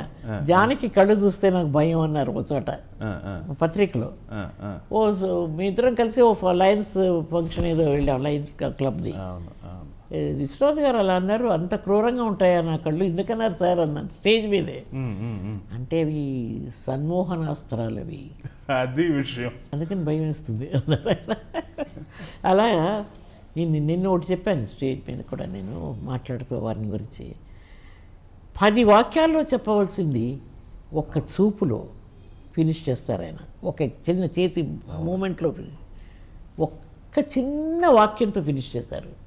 ఈ సెకండ్ టు నన్ అని చెప్పాను ఆయన గురించి. One of my favourite directors అండి ఆయన. ఎన్ని సినిమాల్లో చేసి ఉంటారండి విశ్వనాథ్ గారు? నిజంగా పెద్దగా నాకు జమునని హీరోయిన్గా వేసుకొని సెకండరీ రోల్స్కి వేసుకున్నాడు. దాంట్లో ఉండమ్మ బొట్టు పెడతా, ప్రేమ బంధంలో మంచి క్యారెక్టర్ అనుకుంటాను. దానికి ముందు అంటే ఆయన అసిస్టెంట్గా ఉన్న కాలంలో సుడిగుండాలు ఇవన్నీ. ఆ సుడిగుండాల్లో నేను లేను కదా, I was not there. Okay, నేను లేను, వేరెవరెవరో ఉన్నారు. నాకు ఈ సెట్లో వర్క్ చేసినప్పుడు చాలా తక్కువ వర్క్ చేశాను ఆయనతో, కానీ ఒక అడ్మిరేషన్ ఉండేది నాకు because of his talent and his creativity. Thinker, great thinker. Balachander, Viswanath గారు వీళ్ళంతా దే యూస్ టు థింక్. మాకు ఇంకోటండి ఫ్లెక్సిబిలిటీ ఉండేది. They used to discuss with us. ఇప్పుడు మేము ఏమన్నా చెప్పాం భయపడిపోయి అలా, ఇప్పుడు డైరెక్టర్ దగ్గర మాట్లాడడం మేము నీకేం తెలుస్తుంది మేము చెప్పింది చెప్పు అని చెప్తారు. వాళ్ళతో మాట్లాడినప్పుడు అడిగేవాళ్ళం, ఏమండి ఇలా ఉంటే బాగుంటుందంటే మాకు లిబర్టీ ఉండేదండి. ఇఫ్ దే వర్ కన్విన్స్డ్ మేము చెప్పేది కరెక్ట్ అనుకుంటే బాగుంది జానకి చెప్పనేవారు బాలచంద్ర గారు, అలాగే విశ్వనాథ్ గారు, అలాగే కృష్ణన్ పంచి వాళ్ళు, వి మధుసూదన్ రావు గారు, వీళ్ళందరూ బ్రహ్మాండంగా మమ్మల్ని ఎంకరేజ్ చేశారు. ఈ మనోరాలి పెళ్లి సినిమా తర్వాత మళ్ళీ వరుసగా మీ సినిమాలు మొదలయ్యాయి కదా, ఏదో క్యారెక్టర్ రోల్స్, శుభాకాంక్షలు ఇటువంటి. శుభాకాంక్షలు పర్వాలేదు, పంచవేషమే. మొన్న కంచెలో బాగుందండి, చూసారు. ఓల్డ్ ఫెమినిస్ట్ అంటే క్యారెక్టర్ డైలాగ్స్ బాగా పడ్డాయి. డైలాగ్స్ అండ్ ఆ కాలంలో కూడా స్త్రీలలో ఎంత పోరాటం. ఈ మగవాళ్ళు మన గర్భాన్ని వాడుకుంటారమ్మా వాళ్ళ సంతతి కోసం, అది కూడా మన అదృష్టం అనుకుని పడి ఉండాలి, మన కర్మ అంటుంది. ఎలా ఉంది ఇప్పటి పరిస్థితుల్లో ఈ షూటింగ్, ఈ హీరోలు, ఈ హీరోయిన్లు, ఈ డైరెక్టర్లు? I don't find a lot of concentration and commitment. Okay, టోటల్గా సినిమాటిక్ అయిపోయిందండి. హర్టింగ్గా కూడా ఉంది, అప్పుడప్పుడు బాధపడతాను నేను. ఫైనల్ థింగ్స్ని వీళ్ళు క్లిప్ చేసేస్తున్నారు. ఇప్పుడు నాకు ఏదో ఒక పిక్చర్లో క్యారెక్టర్ ఇచ్చారనుకోండి, ఆ ఎండ్ సీన్లో నా క్యారెక్టర్ ఫినిష్ వస్తుంది, లెంగ్త్ వస్తుందండి, అందుకని మేము కట్ చేస్తామని అది కట్ చేస్తున్నారు వీళ్ళు. అలాంటప్పుడు ఈ సెకండరీ రోల్స్కి ఇదివరకు ఉన్న ఇంపార్టెన్స్ వాళ్ళు లేదు. బహుశా నాకు వీళ్ళు రోల్ క్రియేట్ చేయలేరేమో, నా కోసం స్క్రిప్ట్ రాయలేరేమో అన్న నిర్ధారణకు వచ్చేసాను నేను. ఆ నిర్ణయం వచ్చేసింది నా మనసులో. అలాంటప్పుడు రాము ఆల్సో రానని నేను ఏదో నాన్నమ్మ వేషాల్లో నిల్చోవాలా వీళ్ళ పక్కనే, నా క్యారెక్టర్కి ఏదో ఫినిష్ ఇంపార్టెన్స్ లేని ఒక కంటెంట్ లేకుండా కూడా కదా మీ వంటి ఆర్టిస్ట్ అలా కోరుకోవాలి. వాళ్ళు వదిలేశానండి, సినిమాల గురించి ఆలోచన లేదు నాకు. నాకంటూ ఎవరన్నా రోల్ క్రియేట్ చేస్తే there are beautiful roles which I can do. అదొక్కటే నాకు తీరని కోరిక. హాలీవుడ్ బెట్టీ డేవిస్ లాగా నా 90th ఇయర్లో కూడా నేను బతుకుంటే దానికి తగ్గ రోల్ వస్తుందన్న ధీమాతో బతికా. నన్ను గురించి నేను ఆలోచించుకోకుండా బతికాను. ఇతరులకు చేశాను, నా ఫ్యామిలీకి చేశాను, బయట వాళ్ళకి చేశాను. నేను అప్పుడు కూడా సంపాదించుకునే ధీమత ఉంటుంది, నాకెందుకు ఈ డబ్బు డబ్బు మనిషిని కాదు నేను. డబ్బు కావాలి, ఎంత డబ్బు కావాలి మనిషి హ్యాపీగా బతకడానికి? యూ నీడ్ జస్ట్ అంతకంటే ఎక్కువ సంపాదిస్తే చాలా ప్రాబ్లమ్స్ వస్తాయి, అనవసరం మనకి. ఎందుకు పడాలి వందలు? ఇప్పుడు ఆ కోట్లు అన్న మాట వింటుంటాను చూడండి అప్పుడప్పుడు, ఇన్ని 100 కోట్లు 1000 కోట్లని. ఐ గెట్ కన్ఫ్యూజ్డ్ అండి. ఎన్ని సున్నాలు ఈ కోట్లకి అడుగుతాను అందరినీ. మా అమ్మాయిని అడిగితే 1 crore అంటే ఎన్ని సున్నాలు అని అడుగుతాను. ఇండస్ట్రీలో ఇన్ని సంవత్సరాల్లో మీకు బాగా సన్నిహితమైన వ్యక్తులు ఎవరు? మీ ఫ్రెండ్స్ ఎవరు? అంటే నేను సినిమా పరంగా అడుగుతున్నాను, వ్యక్తిగతంగా కూడా. వ్యక్తిగతంగా నా బాబా తప్ప నాకు ఎవ్వరు సన్నిహితులు లేరు. మీ కాలం హీరోయిన్లు ఎవ్వరు లేరు. ఎందుకు అబద్ధాలు చెప్పడం? హలో అంటే హలో. వాళ్ళ టాలెంట్ని మెచ్చుకునేది స్తోమత, ఆ పెద్ద మనసు ఉంది నాకు. I bless them. నటన పరంగా మీ సమకాలికుల్లో మీకు ఎవరు నచ్చారు? తెలుగు ఇండస్ట్రీలో? Telugu or Tamil, any language. తమిళలో ఉన్నారండి. శివాజీకి నేను ఫ్యాన్ని, కమల్కి ఫ్యాన్ని నేను. Kamal Haasan is a great thinker. అది కొంచెం అతిగా ఉన్నా కూడా కొన్ని క్యారెక్టర్స్ మాత్రం అపూర్వ సహోదరులు అన్నీ చూడండి. Nayakan, you think anybody can do that? Vishwaroopam cinema తర్వాత మీరు ఆయనకి లెటర్ రాసి మరీ అభినందించారు. ఎంత గుర్తండి మీకు బాబోయ్, మీతో జాగ్రత్తగా ఉండాలి నేను. You know the whole history. పోనీ ఆడవాళ్ళలో ఎవరు ఇష్టం? నాకు శ్రీదేవి అంటే ఎక్కువ ఇష్టం. ప్రమాణం. తర్వాత క్యారెక్టర్ రోల్స్లో కానీ ఒక న్యాచురల్ నటిగా జయసూద గారు అంటే ఇష్టం. అలా అందానికి, బ్యూటీకి, తెలివితేటలకి జయప్రద ఇష్టం. ఈ ముగ్గురిని కవర్ చేశారు. నాకు కవర్ చేయడం కాదు, నిజం మాట్లాడుతున్నాను. నిజమే చెప్పారు. ఆ ముగ్గురు నాకు చాలా ఇష్టం. 67 ఏళ్ళు గడిచిపోయింది కదా దగ్గర మీరు నటనలోకి వచ్చి? పైనే అయింది. 69 రూపాయలు 1949 అంటే లెక్క, నాకు లెక్కలు రావు. అదొక గొడవ నాతో. 68 మీరు చేసిన కృషికి, మీరు ఇచ్చిన ఎఫర్ట్కి తగిన గుర్తింపు మీకు ఇండస్ట్రీ ఇచ్చింది అనుకుంటున్నారా? లేదు, తెలుగు ఇండస్ట్రీ ఇవ్వలేదు, చిన్న చూపు చూసింది. ఓకే. ఎందుకు? కొన్ని రోహిణి హతంగిణిని తీసుకురావాలా, పాకిస్తాన్ నుంచి ఆర్టిస్టులను తీసుకురావాలా? మనం ఇక్కడ మన నేటివిటీ లేదా, వాస్తవికత లేదా, తెలుగుతనం లేదా మనకి? నేను చేయగలిగిన రోల్కి మీరు బాంబే నుంచి ఆర్టిస్ట్ని తీసుకొచ్చి వేస్తున్నారని స్టేజ్ మీద మాట్లాడానండి. అడిగాను నేను, మేము గుర్తుకు రావట్లేదా ఇంత సేవ చేసిన వాళ్ళం, ఇన్ని సినిమాలు, ఇన్ని సక్సెస్ చూసి మేము పనికి రాకుండా పోయింది కదండి వాళ్ళకి. కేవలం లైఫ్ టైం అచీవ్మెంట్ అవార్డు. ఈ లైఫ్ టైం అచీవ్మెంట్ కూడా, ఈ లైఫ్లో నేను ఏదైనా అచీవ్మెంట్ చేస్తుంటే అది నా ఒక్కదాని గొప్పతనం నేను ఏనాడు అనుకోలేదు. మంచి డైరెక్టర్స్, మంచి ప్రొడ్యూసర్స్, మంచి పాత్రలు వచ్చాయి అన్ని భాషల్లోనూ. ఇవాళ మీరు ఇవన్నీ గుర్తింపులో లేకుండా నాకు ఎందుకు ఆ లైఫ్ టైం అచీవ్మెంట్ ఇవ్వండి? దాని బదులు సినిమా వచ్చుంటే ఇప్పటికీ పనిచేసే శక్తి ఇచ్చాడు భగవంతుడు, ఆరోగ్యం ఇచ్చాడు. కానీ వీళ్ళు వేషాలు ఇవ్వకపోవడంలో తీరని కోరికగానే మిగిలిపోయిందండి ఇది. లేదు, నాకు definitely they have not put me in where I have to be. దాని గురించి నాకేం బాధలేదు. అవార్డుల కోసం, రివార్డుల కోసం, రేషన్ కార్డులు వచ్చే అవార్డులని నాకు అక్కర్లేదు. బట్ ఎవరన్నా మర్యాద చేసి పిలిస్తే మామూలుగా రాను, నేను దూరంగానే ఉంటాను వీటన్నిటికీ. కానీ వాళ్ళంత ప్రేమగా పిలిచినప్పుడు దాన్ని గౌరవించాలి కదా, వాళ్ళ సెంటిమెంట్ని గౌరవించాలి. నాకేం తక్కువ చేశారని కాదు, అవి వాటి కోసం నేను పనిచేయలేదండి. అది నా వృత్తి అనుకున్నాను, కష్టపడ్డాను, పనిచేశానండి. కానీ మీరు ఇక్కడ టాలెంట్ ఉండి చేయగలేని మనిషి ఎదురుగుండా ఉంటే మీరు అదేంటి ఇది, అది పొరిగింటి పొల్ల కూర రుచి వీళ్ళకి. బాంబే నుంచి తీసుకొచ్చామయ్యా, తెలుగు మాట్లాడకపోయినా డబ్బింగ్ చేయించుకున్నా ఉంటున్నారు. నేను వాయిస్ కూడా ఇంక్లూజివ్ ఆఫ్ ద క్యారెక్టర్ అంటాను నేను, ఫర్ ఎ రోల్. ఇప్పుడు సంసారం ఒక చదరంగం, ఇంకెవరన్నా నాకు వాయిస్ ఇచ్చుంటారా ఉండేదా? మీ పుట్టింది తెలుగు, వృత్తి జీవితం అంతా మద్రాసులో, కానీ మీరు మూడో మజిలీగా బెంగళూరు ఎంచుకున్నారు. బెంగళూరులోనే ఉంటున్నారు కదా, ఏమిటి కారణం? 2. ఒకటి మా అమ్మగారు ఓకే రిటైర్మెంట్ స్టేజ్లో అక్క చెల్లెళ్ళు ఇద్దరు ఒక చోటు ఉంటే బాగుంటుందమ్మా అన్నారు వెళ్ళిపోయే ముందు. రామారావు గారు పొద్దున్నే కాలం చేశారు. రామారావు గారు పోయారని రేడియోలో విని హాస్పిటల్లో ఆవిడ, అదే రాత్రి ఆమె వెళ్ళిపోయారు మా తల్లి. సేమ్ డే జనవరిలో.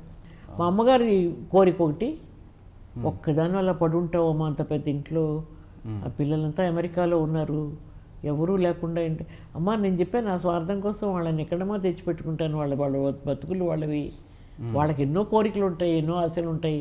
పైగా వాళ్ళ టాలెంట్ని వాళ్ళు చదువుకున్నారు, నేను చదువుకుందాన్ని, తల్లిని చూసుకుంటారా అని నా దగ్గర కూర్చోబెట్టుకున్నాను. అది జరిగే పని కాదండి.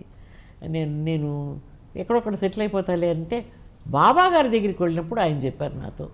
నాకు ఎక్కడ కష్టం అయిపోయిందంటే చీటికి మాటికి మెడ్రాస్ నుంచి పుట్టపర్తి వెళ్ళడం అనేది చాలా కష్టమైన వ్యవహారం అయిపోయింది నాకు.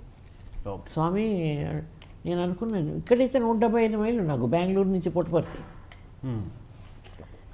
అంటే స్వామి ఎందుకో తెలీదు, జానకి నువ్వు బెంగళూరు వచ్చాయి అన్నారు. మొత్తం అప్పటికే నేను కొంచెం పరిస్థితులు వేరేలా ఉన్నప్పుడు దేహీని చేయి తప్పలేను. అంత పెద్ద నా డ్రీమ్ హౌస్ అనుకున్న దాన్ని డెమాలిష్ చేయాల్సి వచ్చింది. So I demolish my dreams to have a decent life today, just a very decent life. చాలా అర్థం ఉంది మీరు చెప్పే. అవునండి, అడుగడుగుని I had to do that. I did it. But ఎవరిని బాధ పెట్టలేదు. పిల్లలు కూడా నా కష్టాలు ఎప్పుడు చెప్పుకోలేదు. వాళ్ళ జీవితాలు పాడైపోతాయి, డిస్టర్బ్ అవుతారు, నన్ను ఏదో డిపెండెంట్ మాదిరిగా తీసుకెళ్ళి పెట్టుకోవాలనుకుంటారు. నేను ఐఎమ్ కొంచెం డిఫికల్ట్ పర్సన్ లేండి, ఎవరితో అంత ఈజీగా అడ్జస్ట్ అయ్యే మనిషిని కాదు. మనసు పెడితే మాత్రం నా జీవితం ఇస్తాను వాళ్ళ కోసం. కానీ నేను ఎవరితో అటాచ్ అవ్వలేదు. నాకున్న అటాచ్మెంట్ అల్లా నా గ్రాండ్ చిల్డ్రన్, నా చిల్డ్రన్ కంటే మంచి పిల్లలు వాళ్ళందరూ. నా మనవరాలు వైష్ణవి, నా మనవడు దేవి ప్రసాద్, సంజయ్ రావు అని వాడు he is a psychiatrist in America, వాడికి 2 చిల్డ్రన్. నా గ్రాండ్ సన్ చూడడానికి ఇప్పుడు వెళ్తున్నాను నేను అమెరికాకి. I will be there for 3 months. వాడితో స్పెండ్ చేసి అందరినీ దీవించి అదను. నాకు సపోర్ట్గా నిల్చున్నది పెద్ద పాప, చిన్నమ్మ, ఇద్దరు కూడా ద వెరీ వండర్ఫుల్ చిల్డ్రన్. కొన్ని షేర్ చేసుకునేవాళ్ళం ఎప్పుడైనా వాళ్ళకి చెప్పాల్సి వచ్చినప్పుడు. నా జీవితంలో ఇలా జరిగిందమ్మాయి, మీరు కూడా తప్పు చేయొద్దు అని చెప్పేదాన్ని నేను. చిన్నమ్మాయి చాలా బోల్డ్, అలాగే ఎక్కువ చదువు లేదు కానీ ఇంటలెక్చువల్గా అది బాగా డెవలప్ చేసుకొని తన కాళ్ళ మీద తను నిలబడిపోయింది అక్కడ అమెరికాలో. చిన్నప్పుడే భర్తను పోగొట్టుకుంది. వివేదుల విశాలాక్షి గారి కోడలివిడే. ఆయనకి మేజర్ హార్ట్ అటాక్ వచ్చిపోయారు చిన్నప్పుడే. 4 ఏళ్ల కొడుకు వాడు. వాడిని పెంచి వాడిని ఎండీని చేసింది, కాలిఫోర్నియాలో చదివించుకుని శాన్ ఫ్రాన్సిస్కోలో చదువుకున్నాడు. ఈ అమ్మాయి కూడా షీజ్ ఆన్ హర్ ఓన్. పిల్లలకి నేను ఎప్పుడూ ఒకటే చెప్పేదానండి, నన్నుగా మీరు ఎప్పుడూ ఆలోచించకండి, మీరేమిటో అది డెవలప్ చేసుకోండి. ఫలానా వాళ్ళ కూతుర్ని అనేది వద్దు మీ మనసులో. నేను మీకు తల్లిని అంతే. I'm not an actress for all of you. మీరు మీ ఇండివిజువాలిటీ, మీ స్వతంత్రం మీరు ఎంజాయ్ చేసుకోండి. నేను ఎప్పుడు అడ్డురాను దానికి అని చెప్పి అలా పెంచానండి నా పిల్లల్ని. They are good, very good children. చాలా సంతోషం నిజంగా. ఇవాళ ఒక మంచి గెస్ట్ని కలిసామన్న అనుభూతి నాకే కాదు మీకు అందరికీ కలుగుతుంది. ఇన్ఫ్యాక్ట్ ఆవిడ గెస్ట్ కాదు, ఆవిడ మనలో మనిషి. గెస్ట్ అంటే మీరంతా వచ్చి నన్ను కొట్టేస్తారు, నాకు ఆ సంగతి తెలుసు. చాలా సంతోషం. మరోసారి ఎక్కువ సమయం షావుకార్ జానకి గారితో మనం కలిసే అవకాశాన్ని కోరుకుందాం. Thank you very much madam. మీ అమూల్యమైన సమయాన్ని మా కాఫీ విత్ యమునా కిషోర్ కార్యక్రమానికి వచ్చి మా కాఫీ కప్పుకు న్యాయం చేశారు. కాఫీ కప్పు కాదు, ప్రేక్షకులకి న్యాయం. కాఫీ కప్పు నిండా నించిన మీ ప్రేమకి న్యాయం జరిగి ఉండొచ్చు. అంతే అంతే అంతే అంతే అంతే. ప్రేమైక భావన.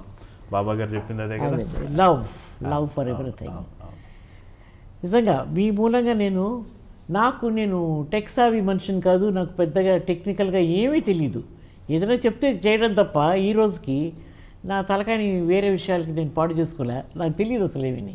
కాకపోతే మీ ద్వారా నేను ఇన్ని వేల మంది ముందుకి నన్ను వెబ్సైట్లో కూడా తీసుకెళ్లారు, ఈ సైట్లోంచి తెప్పించి. So I must thank you for this wonderful opportunity అండి. God bless you. Sairam. Thank you. Sairam. Hi, watch my interview with Yamuna Kishore in iDream channel. Please watch.